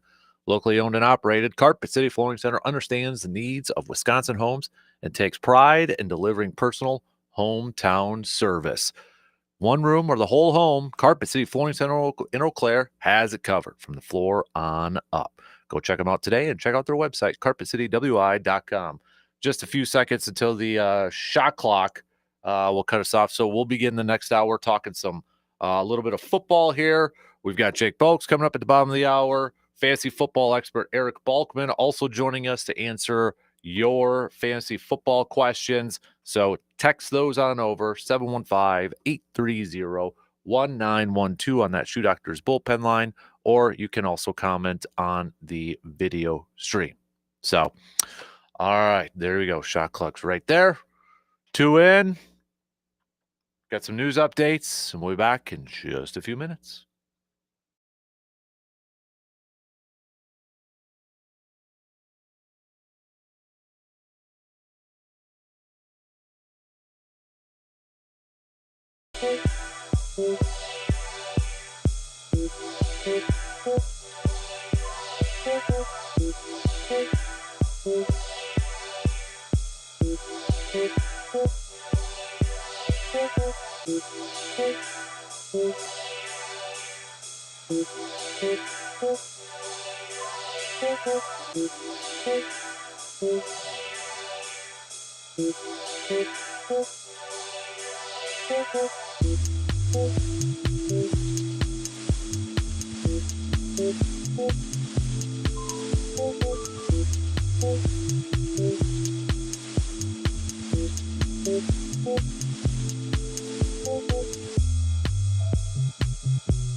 Third hour kicking off right now. Big thanks for tuning in wherever, however you may be tuning in from. Bottom of the hour, we'll do some DNR chats with Mr. Jake Bolks. So if you have any hunting, fishing questions, text those on in right now so we can get those to Jake.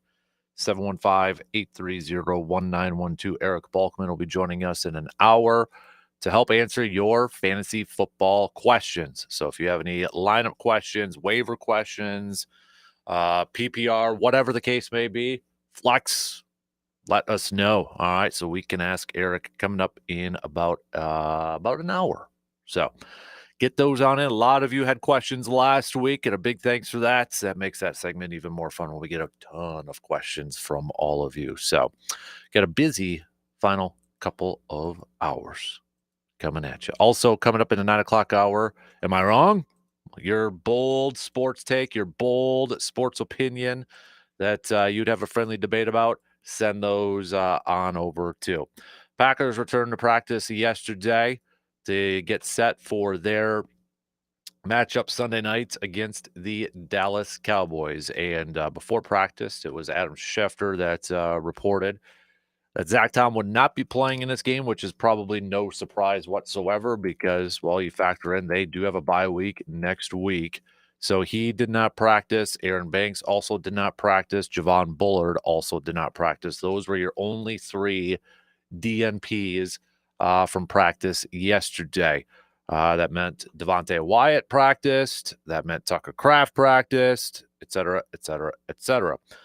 Cowboys-wise, as we know, no CD Lamb, no Tyler Booker, and maybe something to watch, particular today, but Trayvon Diggs did not practice either for the Cowboys. So obviously a lot of talk back and forth with Micah Parsons going back to Dallas, and that's been, back and forth with him and Jerry Jones, et cetera, et cetera. But you also have Kenny Clark going up against his former team, and Kenny Clark has had a solid season so far, actually leads the Cowboys in team pressures. Not a whole lot else going on for the Cowboys defense. So Jadeveon Clowney's going to make his debut for the Cowboys in this game, it sounds like. But, you look at this matchup again on paper, there's a lot of things that point in the favor for Green Bay. But I thought it was an interesting quote, too, from Adam Schefter yesterday in an interview on a Wisconsin radio show. Said, this would be the week I probably don't want to play the Packers. And I think kind of insinuated that probably a team that, is this word accurate to describe it? Embarrassed last weekend against Cleveland? I think that's a good word. Yeah. A team that, I don't know if they came in thinking that their didn't smell, but kind of came in with their heads in the clouds and that. Everybody kept throwing the word humble. Better be a humbling loss. And I better see a pretty solid win on Sunday night. Yeah, it goes back to the Brewers. The games you win in April and May, you don't have to win in September. The games you win in September, you don't have to win in December. And they lost a game they should have won in September. Now they're going to have to make that up. And you look at the NFC North this last weekend. Where do you rank the Packers now? Probably second. And that might be, and I think you're being very beneficial about that. The Rams or the Vikings look good. The Lions look good. The Bears look good. The Packers stunk. Yeah, but I'm not putting the Bears above the Packers. No. But I mean, for the performance of last week, the Packers were definitely the worst team performance of the four. The one benefit is, you talk about early games and such. It's an AFC opponent, so it wasn't an NFC opponent if you do tiebreakers and all that sort of stuff. So obviously it's a bigger one going up against an NFC opponent this weekend and such. You want to win those conference games in that. But yeah, I mean, you look at the NFC North this last weekend, and yeah, they were the ones that poo-pooed themselves, if you will. Exactly. So, but it wasn't a good performance by the coaches or the players. The defense played well. Yeah.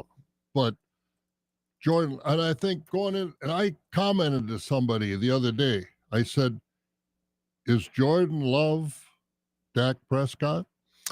That game, I didn't understand the game plan. Any quarterback that's going to get pressured as much as he did, 15 times and as many sacks there, I question the game plan and the offensive line and that. And I mean, we've seen it.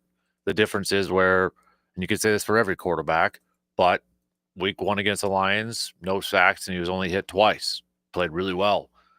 He was 50% of the time he was under pressure in that game, and I fault the game plan and the game calls of not getting the ball out quicker out of his hands instead of employing longer, deeper pass routes for whatever reason that was the plan there. So I don't know how much yes, Jordan Love did not play well. He did not play well that game, but there was also the offensive line issues and the play calling. I questioned big time in that. I think so too. They knew what was going to happen with that Cleveland line. If they didn't, they should have. And not to employ more short drop-off passes for Love is a coaching problem. Yep. And I think they really messed up the game plan against Cleveland. I would agree with that. That was the thing that frustrated me the most. Why? I'm like, I don't understand what we're trying to accomplish. I really didn't. And I didn't understand it. And it grinded my gears watching that thing. Of course, at the end, the ball he threw to Golden, if he'd have thrown that in a better spot, it's a touchdown. Mm-hmm. And, then we're not talking like this. But he's got to get better. I just think he's got to the game plan wasn't good. He didn't get helped at all by the game plan. But I think he has to get better. In what areas? Putting the ball in the proper place for the receivers. Okay. Because he does lead the league in accuracy deep throws so far this year. Yeah, but that one that he threw to Golden was a difference in the game. I mean, those statistics are one thing. What you see with your eyeballs is another thing. Mm-hmm. But I mean, he's our quarterback. He's our quarterback. He's a good quarterback. I'm not saying that. I'm just saying to be a Super Bowl winner, I think he's got to get better. Mm-hmm. Okay, I mean, that's fair. That's fair. I do think he does get a little over criticized at times from some Packers fans this year and such. So, but I haven't criticized him all year. I'm just saying that as an example, that ball he threw to Golden at the end, if he'd put that, a little more out in the field, that's a touchdown. And he panicked on that interception. I mean, he just got to get over that. To be a Super Bowl winner. Yeah, and it was an awful decision to throw that football. I almost guarantee he was probably feeling ghosts after getting hit all day with that too. So, but no, I mean, I still have confidence in Love, going forward. And yes, I mean, he's definitely got to get better and improve. And I think that's why everybody was looking at this year 3 as a year 3 of like, okay, we got to see the consistency factor from Love, right? It was the same with Aaron Rodgers in year 3. It was the same for a lot of quarterbacks entering their 3rd years, 4th years, whatever. They hit that certain, point in their careers where it's like, okay, good stuff, but now you got to show us that you can do it at a consistently high rate, like Aaron did after year 3, right? He was consistently good, really good, set the bar insanely high for everybody to follow him. But he had to hit that point. And I think I don't want to speak for you, but I think that's where a lot of people are at with Jordan Love. They want to see that now, get to that mark. Yeah, and is it fair to compare him to Aaron Rodgers? I mean, he drafted, sat on the bench. Now he got his chance to play. It's not, but I get why people, They're not machines that you can program to be like the previous machine. He's got to be Jordan Love. Yeah, he's got to be Jordan Love. Yeah.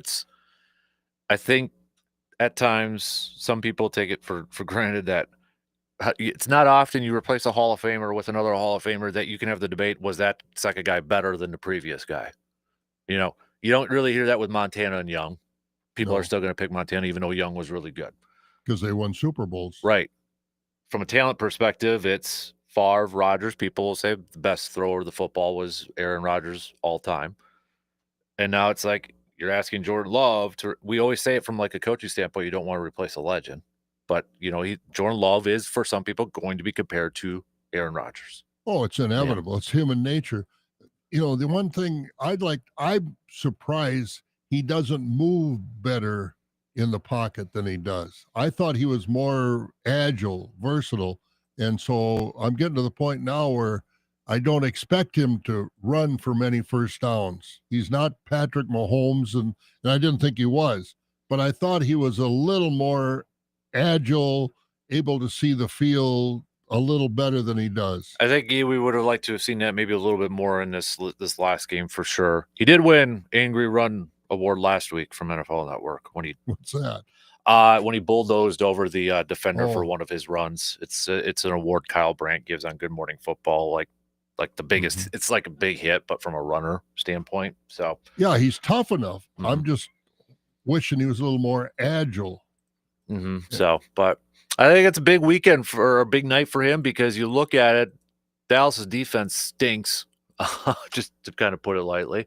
I think this is a night for the offense to potentially bounce back and maybe put up a crooked number because let's be real, the first 3 weeks, the defense has been the story. They've done their part. The defense has played like a 3-0 team. It's time the offense now plays up to that level. Yeah, Rashad Gary is all pro. Leads the league in sacks. Very well. Yep. Yeah, he's playing very well. Now we got to have the offense stepping up. And the special teams. Wow. God. I mean, God. Why is it for year after year, coach after coach, we've still got some of the worst special teams in the league? I don't know. I just don't understand it. I don't know. So, yeah, Cowboys are allowing 6.5 yards per play on defense, and they're also allowing a 125.3 passer rating. So, I mean, come on now, here we go. And they might not have some of their top. This to me, I know the Bears got embarrassed last week too, but I mean, for crying out loud, everything points to Green Bay should win this game. And I don't want to use this word, but I'm going to use it comfortably. Win this game. I agree with you. They have to. I mean, just for their own sake, forget about all the outside noise, but for the locker room. I mean, that locker room, those guys had to be embarrassed to leave the locker room after last week. The offensive side of the team, special teams, some of the coaches, the defense, let's face it, Cleveland isn't an offensive juggernaut, but to hold any NFL team to 10 points, 13 points, well, they, And that, I don't even fault them, because it was, okay, interception, very short field. 3 yards or 4 yards, yeah, whatever it was. Exactly. And then, I even give them credit for the first field goal they allowed. Ticky-tack fouls, in my opinion, and they still held them out of the end zone. Yeah, the officiating leaves a little bit to be desired, not just in the Packer game, but I've been watching it, and boy, some of the calls they're making and not making are head scratchers. I would agree.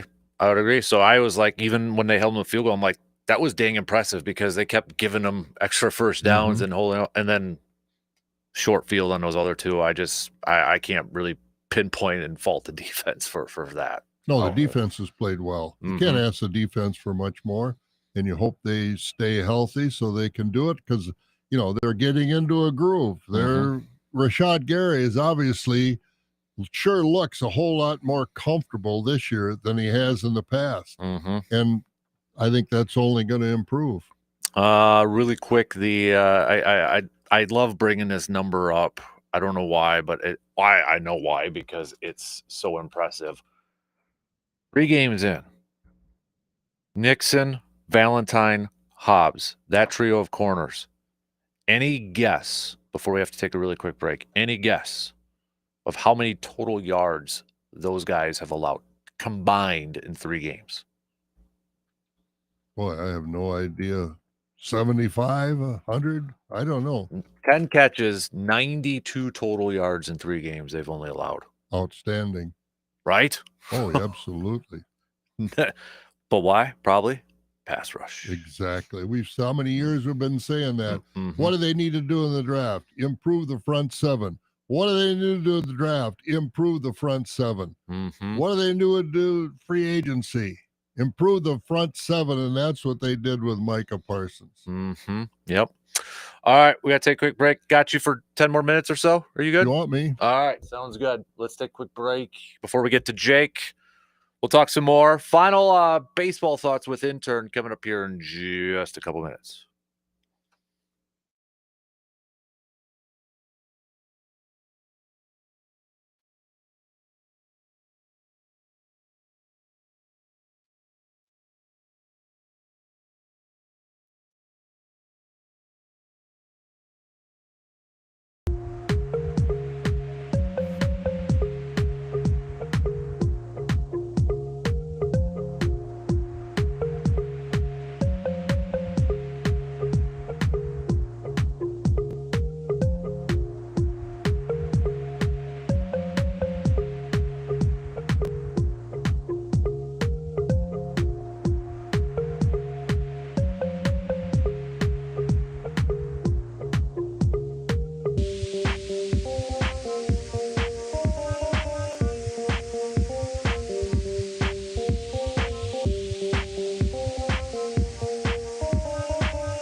So with just 3 more games left to go in the Brewers season, how many more wins do you think they will end up with in their total record? Well, we made that a poll question last night for our post Glass and Mirror 715 Speaks poll question. 51% of you, a little over half, saying they were only going to win one more game, 97 wins. 35% of you went with 98. 7% of you went with 99 and 96, not winning another game. Prediction time for you. How many more wins? I only want them to win one more. Okay. That's all I care. They win one more, give them a few days off, let them play, do what they want. Mm-hmm. You know, one thing, and I don't know if you've talked about this, but I saw it on a crawl on the TV sports sometime. 2026 Major League Baseball is going to work with robotic umpires. Mhm. What do you think of that? I like it.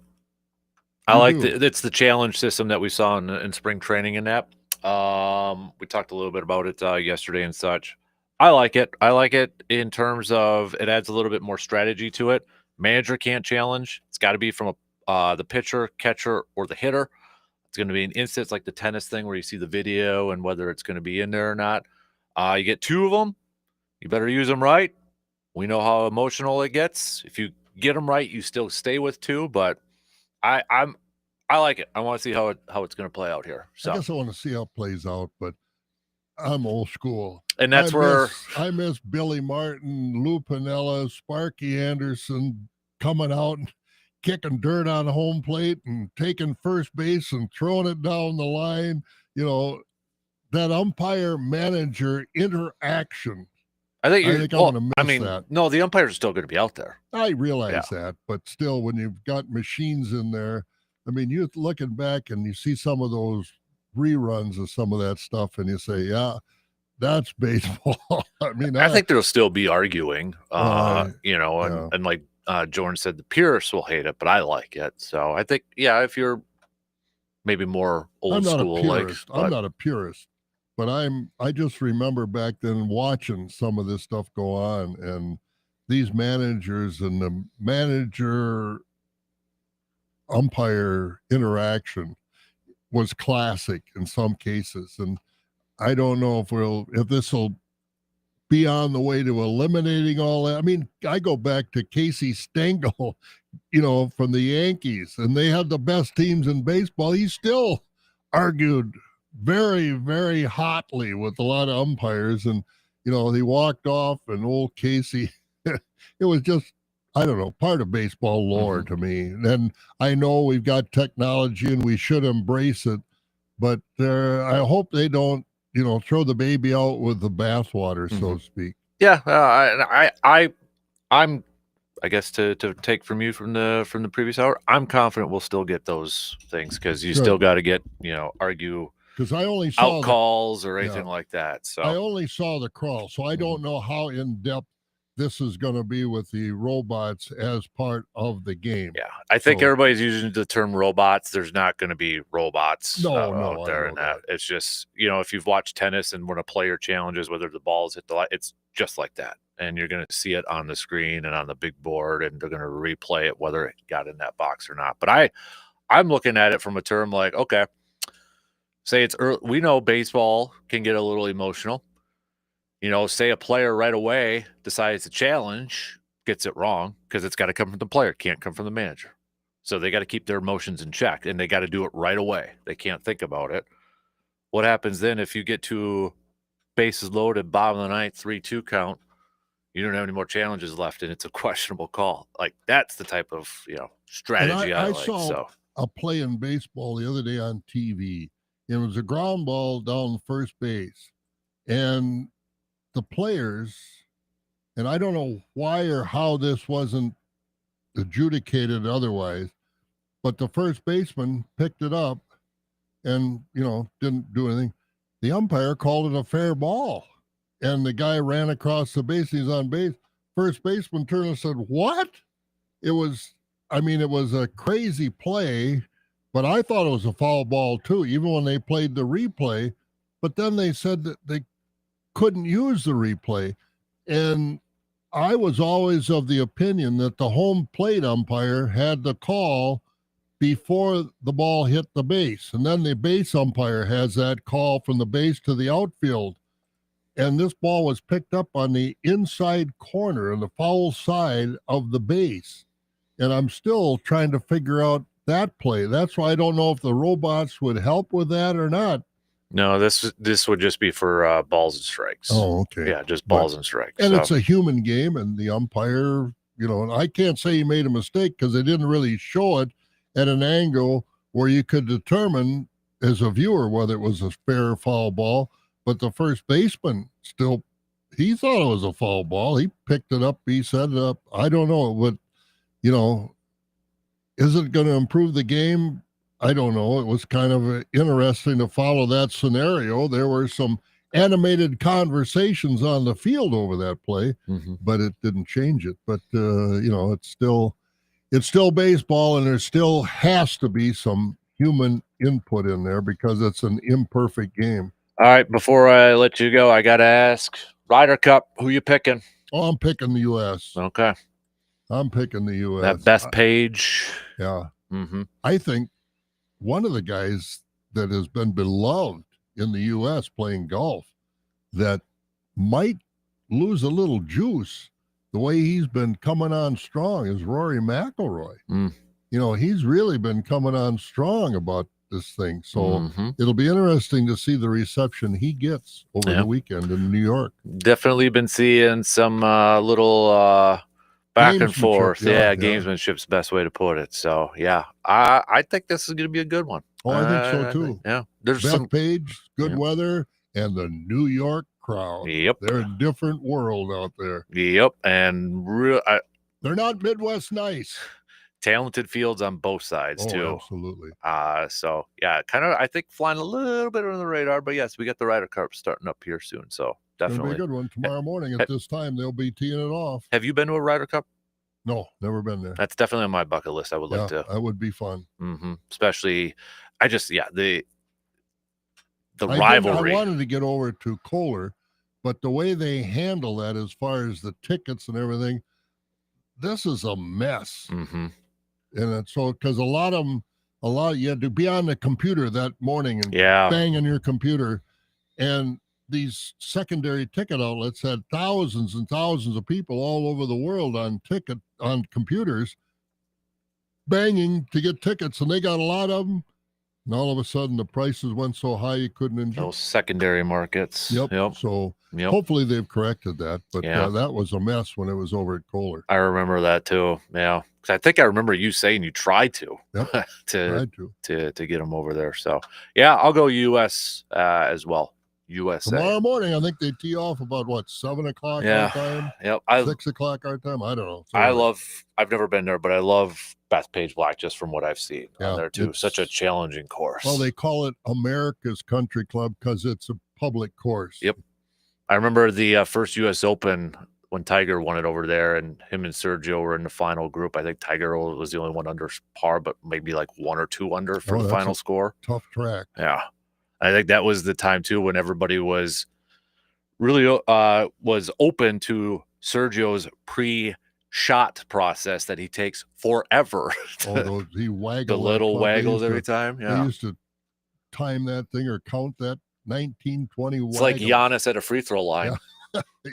Yeah. It's like, hurry up, get to it, dude. So, all right, thanks, Ed Turn. All right, see you later. Have a good weekend. We got Jake coming up here. Last call, too, for fantasy football questions because he's coming up right after Jake. So let's do that. We'll take a quick break and do our outdoor chats with Mr. Bolks coming up in just a few minutes.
only and auto renews until canceled. Digital games and commercial use excluded. Restrictions apply. Additional NFL Sunday ticket terms at youtube.com/go/NFL Sunday ticket/terms. Limited time offer.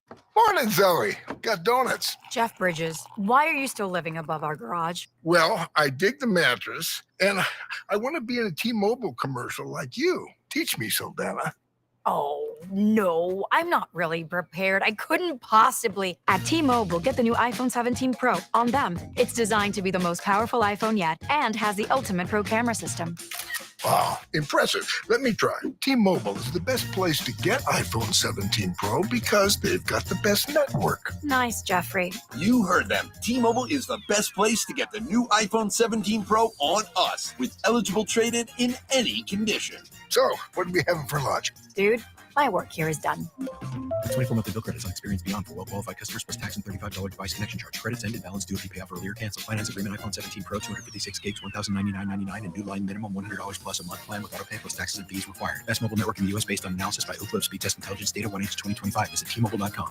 Broadcasting live from the TDS Sports Talk 105.1 studios, it's the Dan Kasper Show.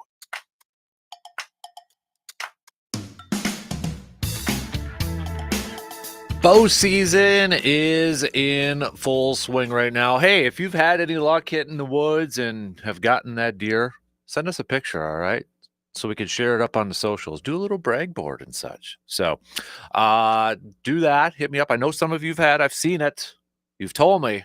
But I want to see the picture so we can put it up and brag it for the rest of the world to see. So, hey, let's talk some more hunting. We've got our guy, Mr. Jake Bolks, joining us here this morning, DNR warden for the great state of Wisconsin. Jake, how you doing, man? Doing great as usual. How are you doing? Not bad, man. Not bad. I mean, the weather, it's cool mornings and such, but then it heats up a little bit in the afternoon, so it doesn't quite, I don't know, it's like the false fall kind of going on right now.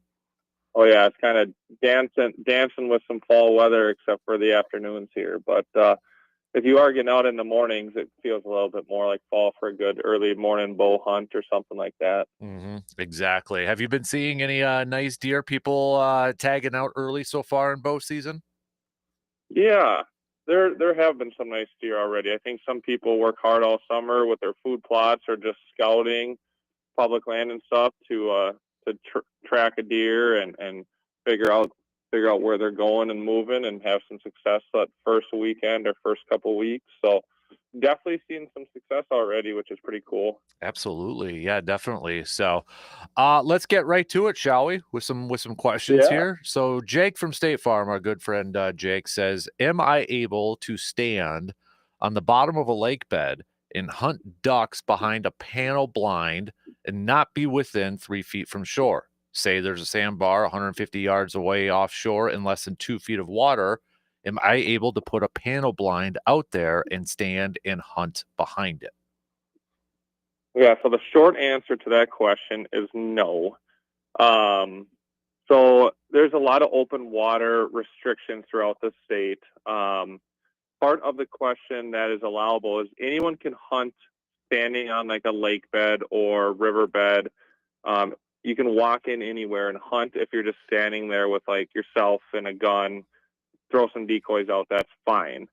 But you can't ever hunt in an open water. If you're standing on the bottom with the aid of a blind, you can't do that. So you couldn't walk out to that sandbar and put up that panel blind and sit behind it. You could walk out there, stand on it, and just not move and try to shoot some ducks or waterfowl. But you can't put that blind out, that panel blind or anything, unless you're within 3 feet of the shoreline.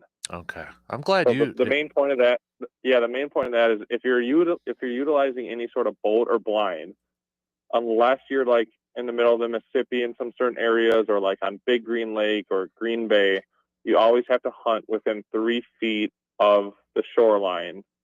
And then there's some other regulations like the vegetation that's surrounding you must conceal at least 50% of you or your boat from one direction and yada, yada. So they really want you to tuck into that shoreline. All right. I'm glad you could, because that was a lot in that question, but you knew exactly what Jake was talking about. Well, if you break it down, it's actually, if you do look in the regulations, there's an open water restrictions part under the migratory birds, and it actually there's a bullet point right there that answers that question perfectly. So you can hunt, anyone can walk out and hunt, but if you're using a blind or boat, you got to be within 3 feet of the shoreline. Gotcha. And I've seen too, like it looks like twice in the last couple of weeks, if you go to the DNR website, it's just a reminder for waterfowl hunters for boat and hunt safely too. So I mean, because with like changing temperatures and water and all that sort of stuff, so there's a lot of safety reminders, it looks like. Yeah. Yep. Nope. You know, you can really attribute the same stuff we talk about in the summer with boating. You can attribute that with duck hunting as well. You know, making sure you got your PFDs or your life jackets, and they're, you know, accessible and they work and they're not, you know, they're the right size. Make sure you got your lights on when you're going out in the morning or coming out in the dark, making sure you're not drunk, making sure all that kind of stuff. There's a lot of boating safety aspects to duck hunting, more than just, you know, your hunting regulations. Mm-hmm. Jake, I know it's next weekend, but I think it's good to bring up now. But we got the Hunters with Disabilities hunts coming up starting next weekend. And so this is not a statewide season. There's more information to kind of look at online. But essentially, correct me if I'm wrong, it's for landowners who are willing to sponsor hunters with disabilities on their land, correct? Yeah, no, that's a good one to bring up. So the gun deer hunt for hunters with disabilities does start like the 4th, I think. Is that next weekend? Yep. Yeah, next weekend, like you said. Runs for a full like 9 days. But you have registered in a program, and in that program, private properties that are enrolled in it. They follow all the same sort of gun hunting rules. You got to wear orange and stuff like that. But it's a special hunt for hunters with disabilities. It's not a disabled hunt. Like if you have a Class A or B disabled license that you got by going to the DNR office and just turning in some paperwork, that does not give you the right or privilege to go out and shoot a deer with your rifle in October. And we do run into that from time to time, or we get questions. So we love getting questions. We love people, you know, if they have questions on it, to give us a call. But yeah, this is a special hunt for people that they do a lot of work prior to this week to get sponsors, to get land, to get the right people in the right areas to have a successful hunt and do stuff that normally those people can never do. So it's an awesome program, but it's not just for your run-of-the-mill Class A, Class B disabled hunting license for us to go out and just shoot them. Gotcha. And I know the weekend after that, it's always a popular one because it's the youth deer hunt coming up here. So just, maybe if there's any parents kind of listening and such, maybe can you kind of break it down? What's involved? What do the kids have to do? Do they have to have an adult with them? Is it their a rifle license that they have to use? Can you just kind of give us a little bit of a preview with that? Yeah, no, the youth gun hunt it's a fun time. Usually the kids, you're kind of they're there, they're hunting, they're learning. You're not wrong. Like if there's some adults listening that are taking their kids or grandkids or friends' kids out, it's important that, every week I hit it, that you open up the regulations and take a look at it, because I actually followed up with an investigation yesterday on someone that was bear hunting with their son who was 10, and they didn't have any hunting licenses, and their kid had mentored, so they were in a bunch of violations for bear hunting. Simply they could have read the regulations and understood it. But long story short, for that youth gun deer hunt, it's for anyone that's 15 years or younger. So you got to be 15 years or younger. This one is open statewide, so it's not like you can go on any property. It doesn't have to be like those participating properties. And you have to be accompanied. So all the youth hunters have to be accompanied by an adult or parent or guardian or whatever. It's not, when you turn 14, technically you can go out and hunt by yourself. Like a parent can drop their son or daughter off at age 14, as long as they have hunter safety, and they can hunt on their own. But part of the requirements of this special youth hunt is that even those 14 and 15-year-olds have to be accompanied by someone, by a guardian, by a mentor, because it's kind of the spirit of the hunt is that you're doing it with an adult, so they're learning stuff like that. If their kids are hunting under the mentorship program, like they're 10 and they don't have hunter safety yet, as a mentor, like as the parent, you have to have a hunting license as well. So even if you don't plan on deer hunting, you just have to buy some sort of hunting license, whether it's small game or deer or anything like that. And I think it goes without being said, but this is for kids that are 15 years and younger. There's no group deer hunting with the adults. It's not a time for the adults or guardians to shoot. It's just for the youth. Mm-hmm. Yeah. Hey, you mentioned bear hunting. I do want to mention this because in zones A, B, and D, there's a little bit of a change starting next week on the 1st, right? With the aid of baits, with all other legal methods, but not using dogs, correct? Correct. So it kind of, switches back to, during the season, they kind of switch around. We started the season with the aid of dogs only, and then it switches back to not using dogs and stuff like that. So just be mindful of that. And I know if people that are listening are hounders, they're pretty up to date with when they know they can run dogs, when they know they can train, when they know all that kind of stuff. So we're getting to that point. We're a couple weeks away from the end of the bear season. So for the most part, we're going to see that kind of winding down. Mm-hmm. I did see some preliminary numbers come across my computer, and it looks like we're having a generally average season in most zones. We're not killing like a new record amount of bears, but we're definitely not shooting like under the, having kind of a scarce year. It's kind of an average year so far on the bear harvest, but with the last 2 weeks to go, you never know what will happen. Mm-hmm. And then coming up on the 30th, which is just a few days away, that would be the end of the lake sturgeon season for hook and line, correct? Yep, end of September. So there's definitely been some big fish caught. I think we're at least the last time I checked, at least like 10 or a dozen 64-inch plus fish that have come out of the river. Wow. That are registered. As a reminder, if you do try to get out and do it, you got to print off that hard copy tag before you go, and you got to get them registered. I know the Doe Dodge Inn in town is the one registering them and stuff, and so you got to get them in. You got to get them in person registered. Okay. All right. Because any other reminders before, or any other tips or talking points before I let you go here this morning, bud? No, just it's just like I hate to beat a dead horse sometimes, but it just seems like we continually see people forgetting to buy licenses, people forgetting some of the smaller. We all know, most people know, like, okay, I want to shoot a deer, I probably need a license, or I'm gonna, I can't shoot a deer at 2 a.m, but they don't really think about what time you need to be done hunting or what time you can hunt. They just kind of go until it's what they think is too dark or bright enough in the morning. So I would just really encourage people this fall, as fall's kind of coming upon us here, is to sit down, read those rigs a little bit, remember all those little things, because where people are getting plenty of tickets, especially this summer, this fall already, is like the little things, like double checking that you actually have your federal duck stamp, double checking that you actually have hunting licenses, double checking you actually know when you can stop hunting in the evening and you're not, shooting a deer too late or shooting a duck too late.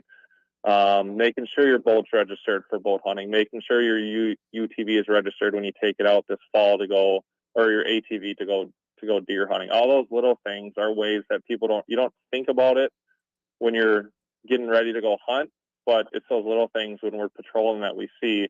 Just like when you're driving on the highway and state patrol or the county pulls you over for expired tabs or having whatever wrong with your vehicle or running a stop sign, we're out doing the same thing, and sometimes those little things get missed. So we don't necessarily we don't go out every day just hoping to write tickets. We just want people to be safe and be in compliance. So I just really encourage everyone to take the time to double check those little things before they go out this fall. Good stuff, dude. Hey, we appreciate the time as always, man. Enjoy the rest of the week, and we'll catch up with you next week, okay? Yeah, no, it should be a lot of fun. Should be a good weekend. So appreciate you having me on. As always, it's a great time. Awesome. Thanks, bud. There you go. Jake Bolks, conservation warden for the state of Wisconsin. Hey, we got to take a quick break.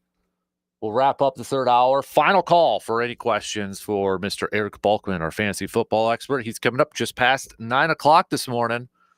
Get those questions on in. Let him help you set your lineups. Week 4 officially begins tonight.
A big time shout out to the fine folks, VFW Post 305. Donna, the taco omelet is here. Shout out to Mark for the delivery. You guys did not have to do that. That is way too kind. But seriously, if you are in the mood for some breakfast right now, go visit VFW Post 305, Star Avenue, Eau Claire. Do yourself a favor. Get yourself the taco omelet. It is the best. It is the best.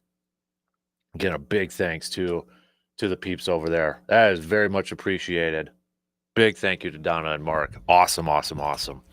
Hey, coming up in just about 10 minutes, a little less than 10 minutes, we'll chat with Eric Balkman, answering your fantasy football questions to help you set up your lineup for week 4 of the NFL season, which officially kicks off tonight. Seahawks, Cardinals. So also a good reminder, don't forget to get your picks in for the Pro Football Weekly Pick'em Challenge on our website. You already know the drill. Just go there, click the Fan Cave tab, scroll on down, get your picks in. All right, get those on in. Do a little keys to victory coming up a little bit later on. Zach on our YouTube stream says keys to victory. The Pack's O-line has to play well, play a clean game, no penalties. Special teams needs to play well, get the run game going, get some turnovers as well. So I've got my top 5 keys to victory. I'm going to get to those coming up here in the next hour. Between the Packers and Cowboys coming up on Sunday. We'll get back to some more baseball talk too. Maybe today we'll find out whether the Brewers have locked up that top seed in the National League. How important do you think it is? Let's kind of do an informal poll here. How important do you think it is for the Brewers to get that top seed?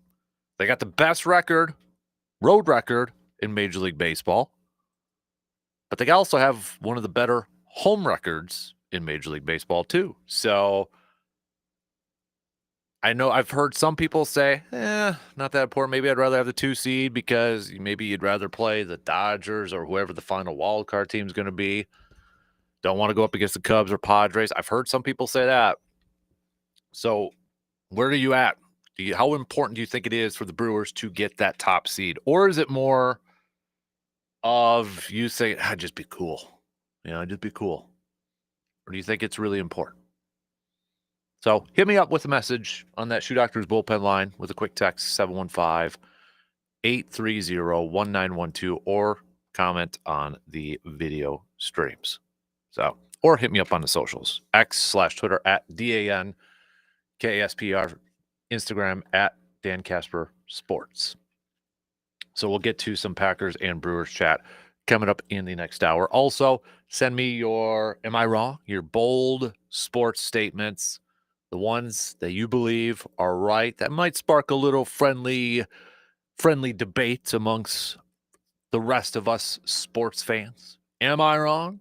Am I wrong? So send those on over too. I'll get to mine coming up in the next hour. So got lots to catch up on here in the final hour of the program. Packers will be back at practice today too.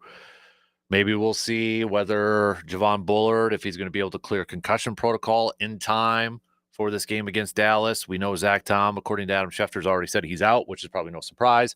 The only other DNP did not practice yesterday was Aaron Banks. So, going based off the comments from Matt LaFleur after that game on Monday, where he said, are we doing too much, asking too much of Jordan Morgan? I'll be curious to see where they kind of line him up. Now, if Banks doesn't play, I think it's obvious it's probably going to be Morgan at left guard. But if he does play, do they put Morgan at right tackle, or do they go with Anthony Bell? So kind of curious if they run with that, where they try to limit or maybe pigeonhole it a little bit for Jordan Morgan and focusing a little bit more on maybe one position. So, all right, 3 in. We got one more to go. Fantasy football chat coming up. Get those questions in for Eric. We'll talk with Mr. Balkman coming up after these quick words.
All right, the final hour kicking off right now on this Thursday morning. A big thanks for making us a part of your starts. What is going on here? We've got, hold on, our computers are going goofy right now. There we go. All right. Our computer's going goofy right now. So Eric's going to be joining us here in a second because he's going to be calling in here. We had some technical issues during the break right there. So catch it up here. Bear with me. We're getting there. All right. Video stream back up. Here we go. Kind of some weird stuff going on. Anyways, that's the happy hour. That's the final hour here of the program getting kicked off right now. We're going to talk some fantasy football with Mr. Eric Balkman, fantasy football expert. I mean, you have heard him all over the place. And he's joining us right now on the phone this morning, Mr. Eric Balkman. Dude, how are you doing on this Thursday morning? Good morning, Dan. Excited for some football tonight. What a weird schedule we have this week. We got obviously the Thursday night game, but we got an 8:30 kickoff on Sunday morning. We have 2 Monday night games this week. It's going to be fun, but it's going to be wild. Yeah, it definitely is, especially to wrap up the first quarter of the NFL season, kind of sort of too. You know, already 4 weeks into this thing. So, man. We got questions already flying in here for you, bud. Are you ready to jump right into it? All right, let's go. We've got John with his first question. I stream defenses every week, and it seems to work out for me week in and week out. My question is, who is a good defense to stream this week? And that's considering that all the top defenses are gone. Well, John, I'll tell you what, I do the exact same thing, and it always has seemed to work out for me as well. The waivers I put in last night in the majority of my league, the 2 that always seem to be out there that I like this week is Detroit, who's at home against Cleveland, and then New England, who's at home against Carolina. Those are my 2 favorites. I think you can get away with Arizona tonight. Perhaps Tennessee at Houston is not the worst one in the world either.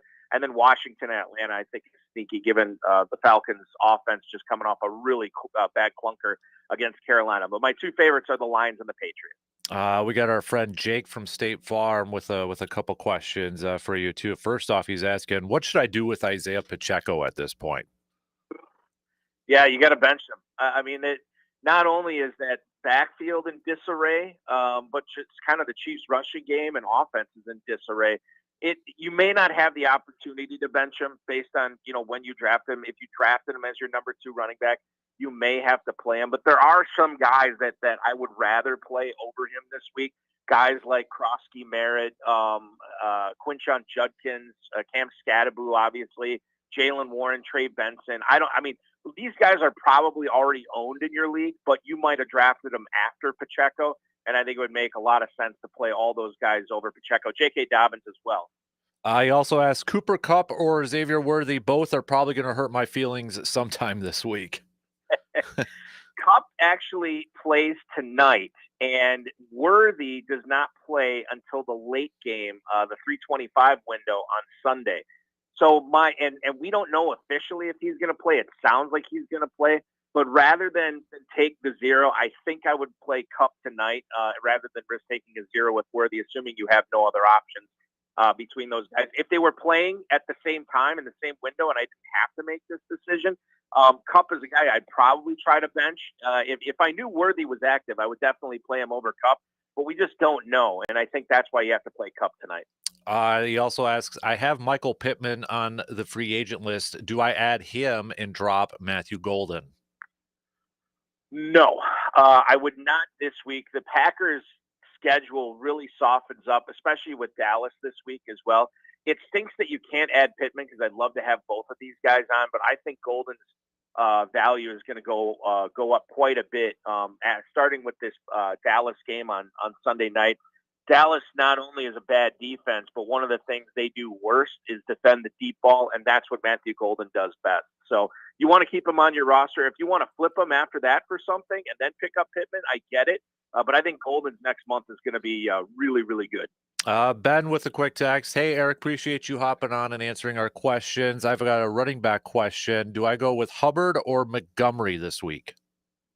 That's tough. Obviously, Chuba Hubbard is going to be in New England this week, which is again, I just said I like the Patriots defense. So that's not the easiest of matchups.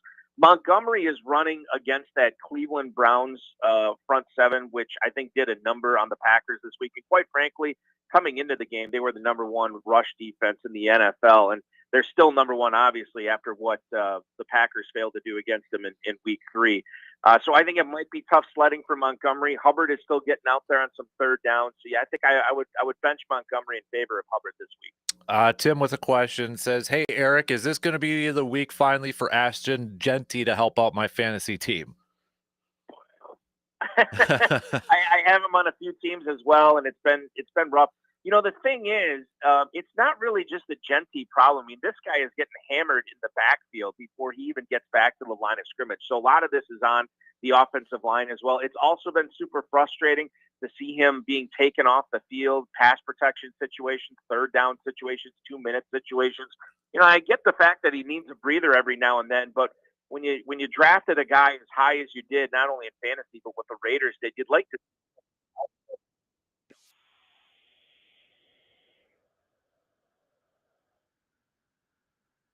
I did bench him in a couple of my leagues last week where I had some good running back depth, but at home against the Bears this week, I like the matchup, and hopefully this is the week that Genty gets on track.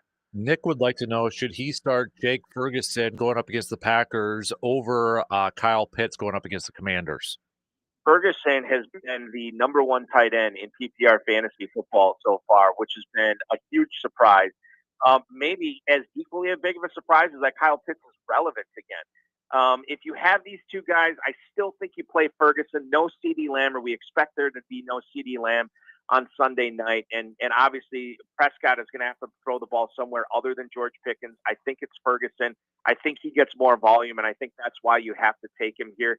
I don't know what's going on with the Falcons offense right now, but I definitely trust Dallas. As even in a poor matchup, I trust Ferguson much more against the Packers than I do with Pitts at home against the Commanders. Quarterback question here. Asking, this is from Matt. Excuse me. Matt says, should I go with Justin Fields this week or Dak Prescott going up against the Packers? It seems like Fields is going to play. I haven't looked at the injury reports, but the concussion thing, I kept him out last week. It was borderline whether he was going to play or not. They ruled him out early, which always makes me nervous for the following week, but I don't see him listed on the injury report right now. Neither one of these is a great matchup. I think that the thing is you take Fields because you could see him having a week 1-esque game like he had against Pittsburgh, even on the road against Miami. Prescott is going to be one of these quarterbacks that, you know, probably has like 80 yards passing at halftime and ends with like 260 if the game goes the way I think it's going to go against Green Bay. But Fields obviously is the runner out of the two, and I usually check and go with the runner on this. So I'm going to say Fields over Prescott. Another Matt has a tight end question. Eric, should I be concerned about starting Tucker Kraft this weekend because of his injuries that he has right now? Relatively speaking, yes, you should. The problem is Kraft has been one of the best tight ends in fantasy football this year, so it's difficult for me to say to start anybody else over him. Like, I'm trying to think who the other options would be, like Ferguson, Tyler Warren, Hunter Henry, Kincaid. I mean, I'd start Kraft over all those guys, even with the knee injury. He played through it last week. Yeah, he's clearly not in a great spot, but that Dallas defense is so bad that I think he could easily churn out a 6 for 80 and a touchdown type game on Sunday night. So yeah, you're mildly concerned, but I'm not concerned enough to bench him at this point. Another question, I don't have a name on here, but they're wondering for a wide receiver, how concerned should I be continuing to start T. Higgins knowing the quarterback situation with Cincinnati? Higgins was pretty good in 2023 when Jake Browning had to step in for Joe Burrow's injury. The issue with that, if we bring it into context, is his best games were when Jamar Chase was hurt then, too, when he was the number one receiver. It is concerning, and I'm definitely concerned. Now, listen, what we saw last week against the Vikings, that was a horrible spot for Browning to step in and have his first start of the year. I didn't think it would be that bad, but I didn't think it was going to be good. And I think things will get better for Browning. I do think you have to look elsewhere this week. Certainly Higgins, I think, is a fine, like in a 12-team league, if you're looking for a third receiver, I think he makes sense there. But other guys that you might have drafted after him that I think would make better starts this week. We mentioned Michael Pittman. He's one. Quentin Johnston is one. Debo Samuel, Ricky Pearsall, Jacoby Myers. I mean, all those guys I think should. Emeka Egbuka, obviously. I think all those guys should be playing over T. Higgins in week 4. I got another wide receiver question. This one's from Greg. Matthew Golden or Travis Hunter? Oh yeah, Hunter has been so underwhelming so far, and I don't know if it's misuse by the Jaguars, but he's rarely getting anything downfield, and it's so frustrating because we know he has the athletic prowess to do that. Weeks 1 and 2, it's like everything he caught was at the line of scrimmage. He finally got something downfield week 3, but it wasn't enough. And like I said, I think this is the Matthew Golden coming out game. Hunter in San Francisco is not going to be as good as Matthew Golden in Dallas this weekend. Jake from State Farm again chiming in, asking, will Godwin be anything close to what he was last year with the Bucs? My IR spots are starting to come back to some other guys that are going to get the axe. Miller from the Saints, Jordan Love. At this point on Sundays, I just wake up and play Hurt by Johnny Cash on repeat. And it's only week 4, yeah. which is a frustrating thing. There's so many more injuries to go. Will he be close to what he was? I think so, but I definitely leave myself the ability to be wrong on that. The only thing we have seen positive about this Chris Godwin situation since he wrecked his ankle last year on Thursday Night Football, which, by the way, also came minutes after Pete Alonso hit that bomb against the Steelers in the playoffs. And I had Godwin everywhere. It was one of the worst nights of sports in recent history for me.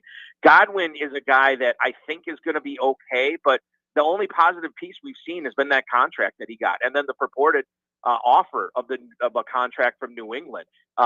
They drafted Egbuka in the first round.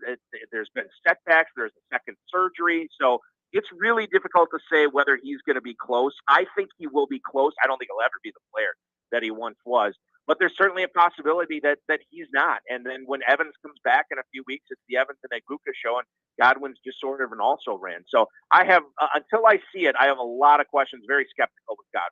Last one here for you, Eric. It's another running back question, and this comes from Anthony. Should I go with R.J. Harvey from the Broncos or Bill from Washington?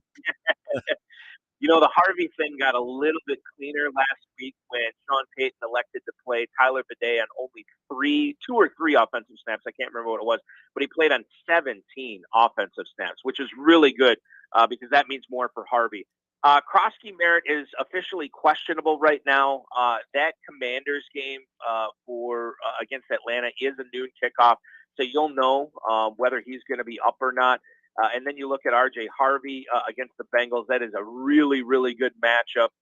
This is so tough for me. I think if Krosky Merritt's active, I lean to starting him. But I certainly – ask me again tomorrow, and I might say Harvey. It's that close. I say JCM right now. But I think if you want to put Harvey in there, that's fine too. Eric, before I let you go, give me a prediction for Packers-Cowboys on Sunday. Yeah, I think it's a get-right game. I think that the Dallas defense is in absolute shambles at the end of this game. Packers probably put up 30-plus points. Let's just say we'll go 31-18 Green Bay. I like it. He's Eric Balkman, Fantasy Football Players Championship, High Stakes Fantasy Football Hour, RotoViz, Better Network. Also catch his show over at The Score in Appleton. Dude, appreciate the time as always. Enjoy the game starting tonight, and we'll catch up with you soon, bud. You got it, Dan. Have a great weekend. You got it. There you go. Eric Balkman. Good stuff as always. Big thanks for Eric joining us. I know we had a few come in at the last second, but we only got some limited time there. So try to get those in early for next week so we can get those to Eric and help you with your fantasy lineups. All right, let's take a quick break. Let's talk some more football, though, shall we? Keys to victory. Packers taking on the Cowboys on Sunday night. What you got? Send them on over. We'll be back in just a few minutes.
Big thanks again to Mr. Balkman for joining us here this morning. A reminder, he will be joining us every Thursday morning throughout the rest of the season to help you with your fantasy football lineups every Thursday morning at 9:05. 9:05. So get those questions in and start thinking about maybe for next week already, for week 5. Can you believe it? We're almost a quarter of the way through the season already. Almost a quarter of the way through the season. Man, it's flying on by. Packers, Cowboys, this coming Sunday night football, obviously a lot of the talk back and forth between Micah Parsons and the Cowboys. You got Kenny Clark going up against his former team as well. Packers returned to practice yesterday, and the only 3 DNPs were Zach Tom, who Adam Schefter has reported won't be playing this weekend, which is probably no surprise, right? I think we all kind of knew that, especially heading into a bye week after that. Aaron Banks did not participate. Javon Bullard still in the concussion protocol. He was also a do not participate. So with all that, we'll find out more if anybody's able to maybe try to do something at practice today, or hopefully, knock on wood, nobody gets added to the injury list or gets a DNP on there. I've got my keys to victory for the Packers going up against the Dallas Cowboys coming up Sunday night. My first key to victory for the Packers: pressure, pressure, pressure. Get after Dak. Now, Packers defense, one of the best in the National Football League. And seriously, when is the last time we got to say that? More than just like 1 week. When is the last time we got to say this Packers defense is one of the best, if not the best, at getting after the quarterback? Dak is very susceptible to making stupid throws, throwing interceptions, and to get that to happen, it starts up front. It starts with that defensive front. It starts with Micah Parsons going up against his former team. The trickle-down effect from Parsons. Gary's off to a fantastic start. Lucas Van Ness, Devontae Wyatt, and don't forget about Enoch Barre. Kiki. He's quietly having a very solid season. Limited role, limited snaps, but in those limited snaps, he has been off to a really, really good start so far this season. So get out, especially with Tyler Booker probably not playing in this game. Get after Dak. Make it uncomfortable for him. What we saw Cleveland do to Jordan Love last week, I want Green Bay to be doing to Dak in Dallas this week. Get after him, and that's what's going to feed into the second key to victory: creating turnovers. This Packers defense has been awesome in a lot of areas, except one. And it's an area that has been a goal of theirs since Jeff Hafley became defensive coordinator. And that is creating turnovers. They want to lead the league in creating turnovers or getting turnovers. And right now, they're not doing that at a consistent rate. So get the pressure and try to create those turnovers. Again, Dak will make some questionable throws, and that's kind of putting it politely. Questionable throws, questionable decisions. Get after him and try to create those turnovers. Key 3, Jake Ferguson. Ferguson is off to a solid start this season. And if we've seen the first 3 games from this Packers season, you look at the teams, the opposing offenses that this Packers defense has gone up against. And, the corners have done a really, really good job on, the receivers. But tight ends have been kind of benefiting a little bit going up against this Packers defense. And now you got Jake Ferguson, who is off to a really solid start this year. You have to try to contain him and to control him, because even with CeeDee Lamb not available in this game, it's probably going to mean more opportunities for Ferguson. They're going to want to try to get the ball to him more times. Remember, it was in that playoff game, too. I know it was a couple years ago, but Ferguson went off in that playoff game. Don't know if it's because Badger going up against the Packers, that sort of stuff. We see that all the time. But try to neutralize, try to not let Ferguson affect the game, be a big player. Question will be, who's going to be on him? Javon Bullard, let's assume he's not going to play in the game because he's dealing with concussion. So, who's going to be that guy? It's going to be a couple guys. I mean, you look at the Packers' 3 games this season, okay? The receiving leader from each team, tight ends. Sam Laporta, week 1. Zach Ertz, week 2. David Njoku, week 3. Now you got Ferguson, who's probably going to be a focal point in the offense with no CeeDee Lamb. Neutralize him. Control him. Don't let him take over this game. Key 4, let's go to the offense. Protection. Again, this is going to be a key for every single game, but for crying out loud, it's in the trenches, man. Games are won in the trenches. And we saw last week exactly how much a poor offensive line or protecting poorly can affect your quarterback, can affect your offense. I mean, Jordan Love was under duress throughout that entire game. 15 quarterback hits, was it? 15 allowed. I mean, the offensive line allowed 15 pressures. Getting sacked left and right. You have to protect Jordan Love. We can't have stupid false start penalties anymore. Okay, I know asking not to have any more is ridiculous and not feasible, but seriously, have to limit the amount of false starts on the offensive side. You cannot back up your offense. You cannot make it more difficult on your offense by having pre-snap penalties. But protecting Jordan Love, limiting those penalties, just playing better overall. And then number 5, hey, let's get Josh Jacobs going. Let's get him going here. Running backs in Green Bay history, going in the last few years or so, playing down in Dallas, they've had some success. Aaron Jones specifically, but running backs tend to have had some decent success going down in Jerry's world. So why not get Josh Jacobs going for this game? I know teams are coming in, opposing defenses are coming in and really keying in on Josh Jacobs and trying to take him out of the game and really forcing Jordan Love to try to win it. And you look at Josh Jacobs' numbers, and it's not for a lack of trying to get Jacobs going. He's tied for second in the NFL for most carries through the first 3 weeks of the season. But he's at 180 yards, tied for 14th. His average is 3.1, 127th, and that factors in a bunch of different stuff in there. So they're giving him the ball, but it's just there hasn't been a lot of room to run. So that, again, probably goes to the offensive line or being effective elsewhere in the offense and opening up more opportunities for Josh Jacobs to get going here.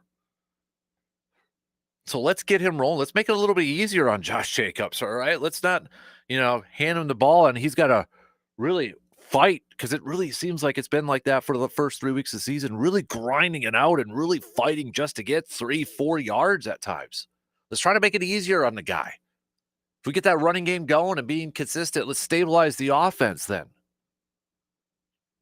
And teams are going to continue to come in with a purpose to stop Josh Jacobs, to slow Josh Jacobs down until the passing offense, until Jordan Love starts slinging it consistently, moving the ball down the field consistently.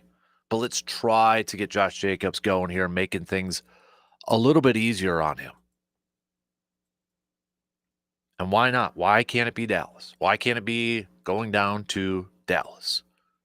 I mean, they're allowing 6.5 yards per play. Okay. Looking at some of the other numbers here when it comes to Dallas. Staying on the defensive side here, shall we? When you look at Dallas overall yards, third worst total yards, 397.7. The two worst, Giants, Baltimore.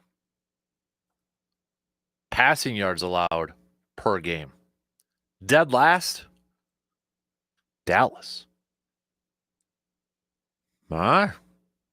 Dallas, dead last. 288. The next closest is Baltimore at 266.3. Jordan Love game? Maybe. Rushing yards allowed per game. Dallas is better, obviously. With this, they're about middle of the pack here.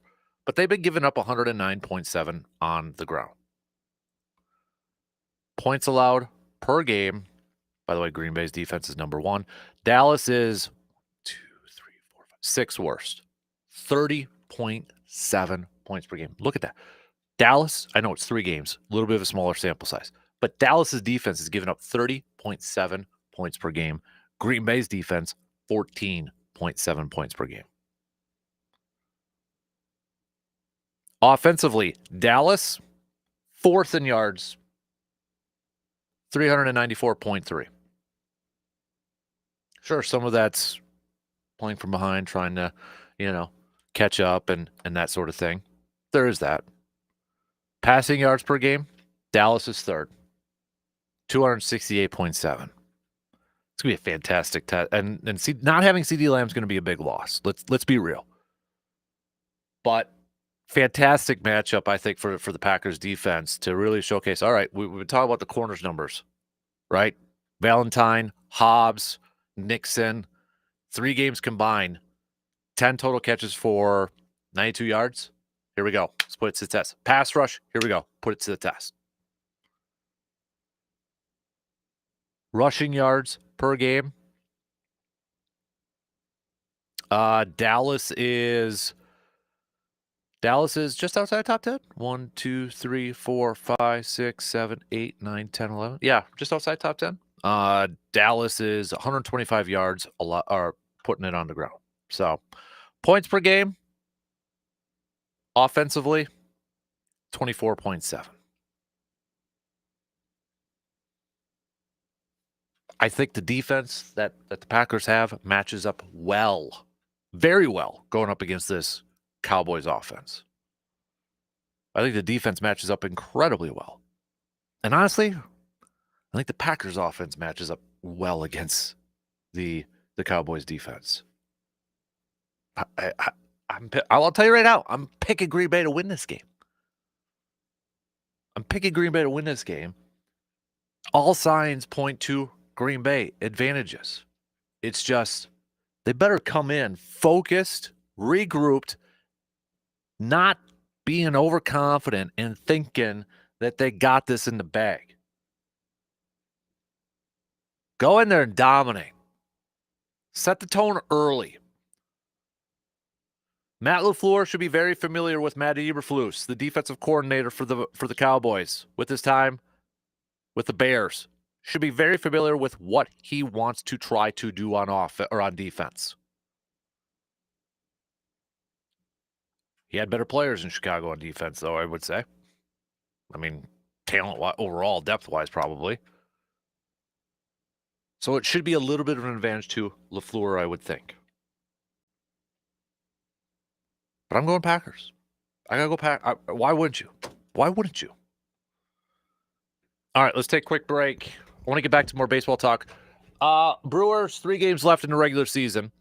They could clinch tonight the top seed in the National League without playing if the Phillies lose.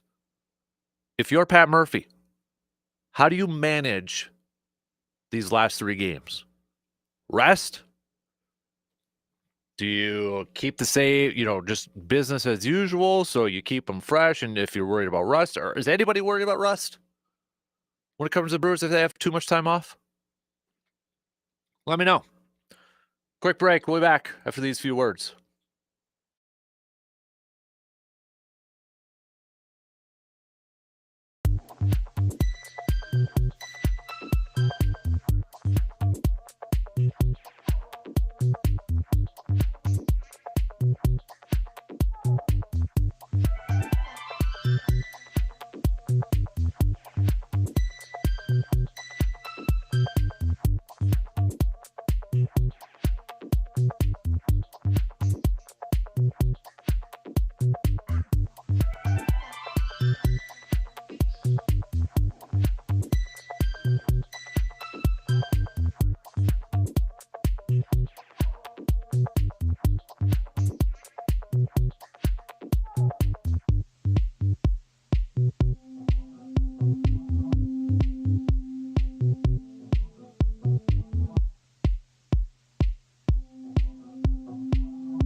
And then there were just 3 games left to go in this regular season, this amazing, this magical, this epic, this memorable regular season for the Milwaukee Brewers.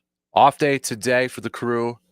They'll wrap up this regular season starting tomorrow with a 3-game series going up against the Reds of Cincinnati.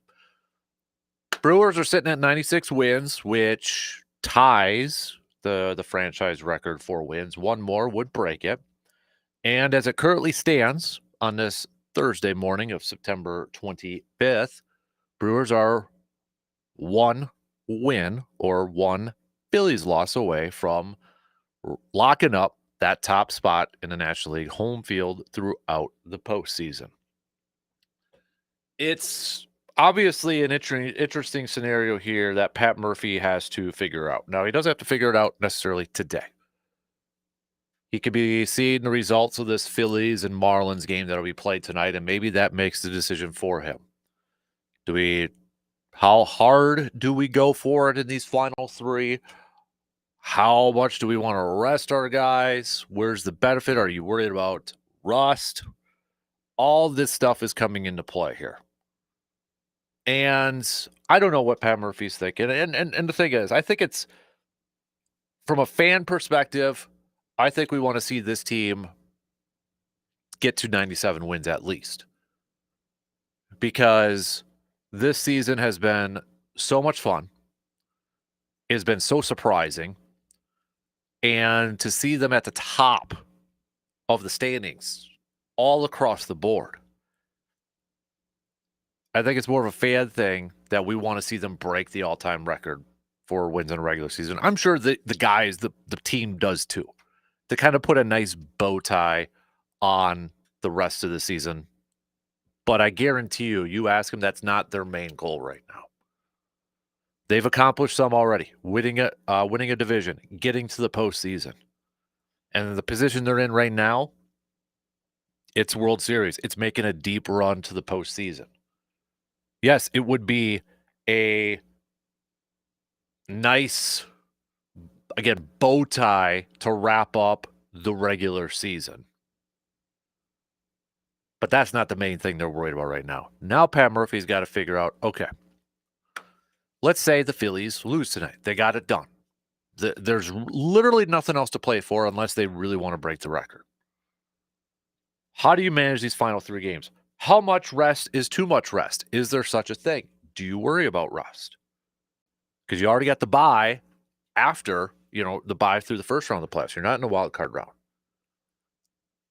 If the Phillies win tonight, we already know Quinn Priester's getting the start for Friday. And Quinn Priester right now is probably going to be the second starter, at least starting a playoff game in the opening round.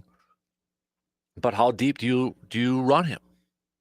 Do you just go a couple innings just to get some work in? Guarantee you, Murphy and the Brewers have already been thinking about possible scenarios, different ways, different thoughts, ideas are flowing on how to manage these last 3 games. But I think in one area where they're probably for sure going to put rest over anything, it might be their pitchers. Now, starters, Freddie Peralta is going to be the interesting one. Because pitchers, starters, kind of a routine base, right? Every 5-6 days or so.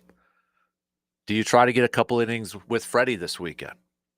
Because if you don't, are you worried about way too much rest?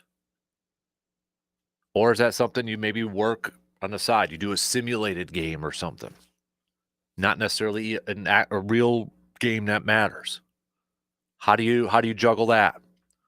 Do you want to get guys maybe like a Cheerio or somebody who's maybe struggling at the plate here a little bit? You want to try to get them some ABs in this game to try to maybe hit their way out of this slump, maybe get some more confidence going into the postseason. These are all things that Pat Murphy is going to have to try to figure out before the postseason starts. But I think for a lot of this, for those guys who maybe are been dealing with some things or overuse a lot of the bullpen, I think he's going to choose rest, or maybe just a little bit of light work instead of going down full throttle and keeping up with a normal routine. Especially like a guy with Contreras, too, I wonder. I mean, that guy has been banged up so much, especially with his catching hand, with the finger, and then getting hit with the bat and that just this last week.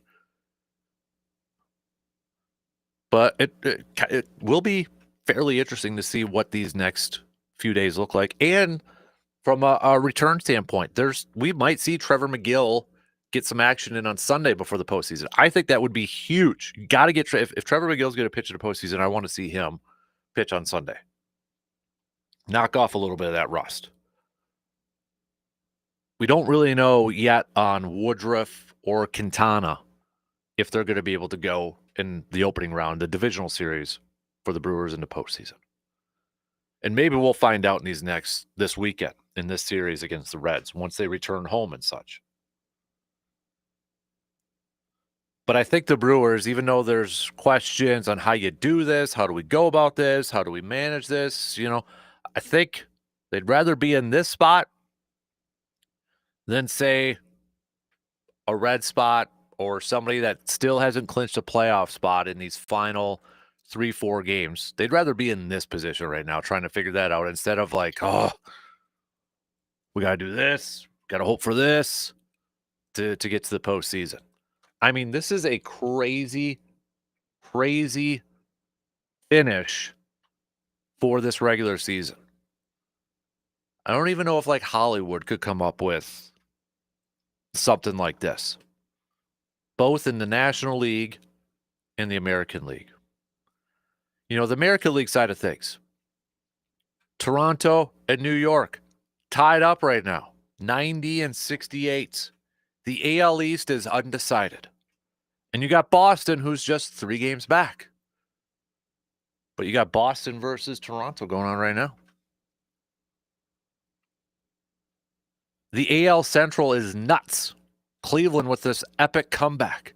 Detroit with this epic collapse. Right now, Cleveland's up by 1 game.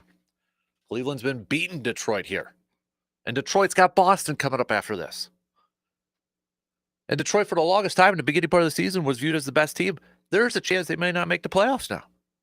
But if they do, they might have to send a gift basket of goodies to the Houston Astros because the Houston Astros have lost 5 in a row.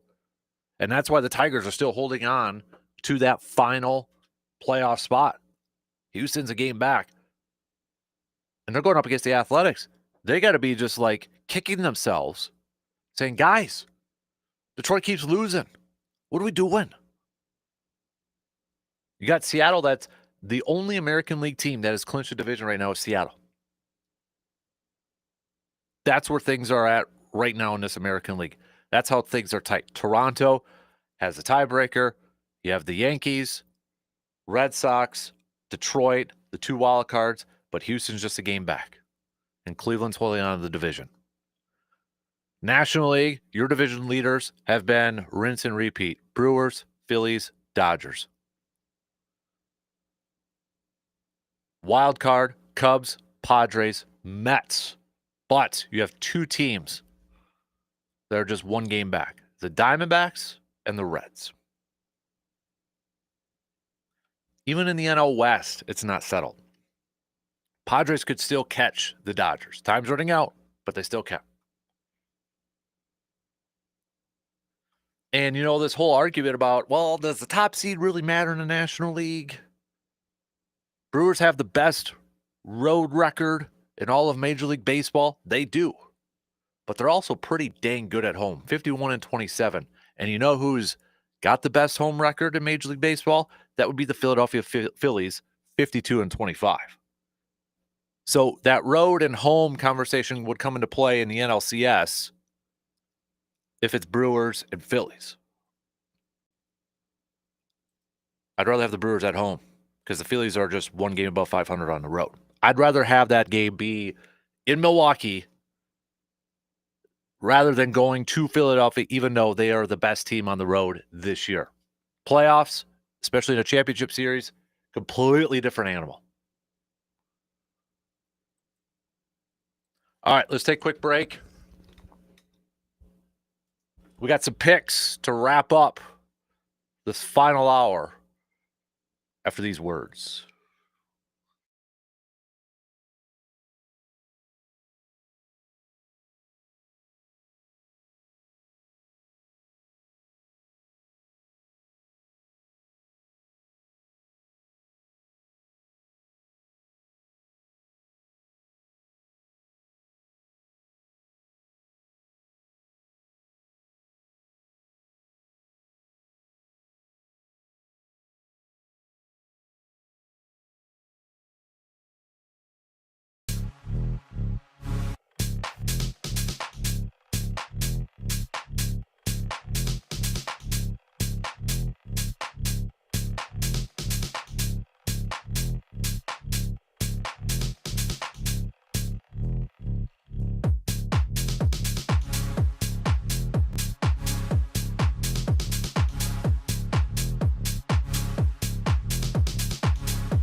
Time to wrap up shop with some picks. We've got baseball games and Thursday night football to get to. I know you're all geeked up about an NFC West matchup between Seattle and Arizona, but hey, it's 2-2-1 teams here, and it's a conference game. But let's start off with some baseball picks here. Pittsburgh, Cincinnati. I got to go with Cincinnati. They got way more to play for, so I'm going to go with the Reds. We got Tampa Bay taking on Baltimore.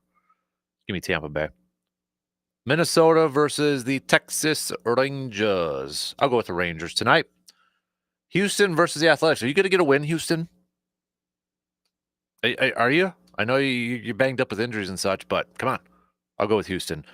Dodgers, Diamondbacks. Diamondbacks definitely need this one. Dodgers won in extra innings last night, 5-4. I'm going to go with the Dodgers tonight. We've got Miami, Jansen Junk and Walker Buehler going for the Phillies here. You know what? I'm going to go Marlins because why not? Let's get that top seed clinched tonight. Let's go Marlins, man. I probably just jinxed it, but whatever. Detroit at Cleveland. I don't even know how to do this anymore. I mean, Cleveland. I'm going to go Cleveland. Why not? White Sox, Yankees. I'll go with the Yankees. Boston at Toronto. I'll go Toronto, but I'm not confident in this one. We've got the the Mets taking on the Cubbies. I'm going to go Cubs. Royals, Angels, I'll go Royals. Rockies, Mariners. I'm going to go with the Mariners tonight. And then finally, our last pick, Seattle, Arizona. I think this is a sneaky, solid game, to be honest with you. Seattle's favored by 1.5. It's in Arizona. I'm going to go Seattle. They got their corners coming back. Yeah, I'm going to go Arizona. Or no, it's Seattle. Excuse me. Yeah, Seattle. Final answer, Seahawks. Seahawks win tonight. Don't forget to get your picks in for our Pro Football Weekly Pick'em Challenge right up on our website, sportstalk1051.com. You already know the drill. All right. Log in, get those picks. And don't forget if you are in the Survivor one. I'm not in the Survivor one. I forgot to do that. So I'm in the Pro one. Wasn't a great week for me last week. But hey, still on that first page of that leaderboard, right? Got to go with that. I'm also going to go Team USA for the Ryder Cup, which will start off tomorrow morning. So, all right. Shot clock is going to cut me off here in just a little bit. But can you believe we're almost a quarter through football? Final days of Major League Baseball regular season, man. October is my second favorite month in the sports calendar, and we're nearing it. Have a good day, peeps. Talk to you again soon.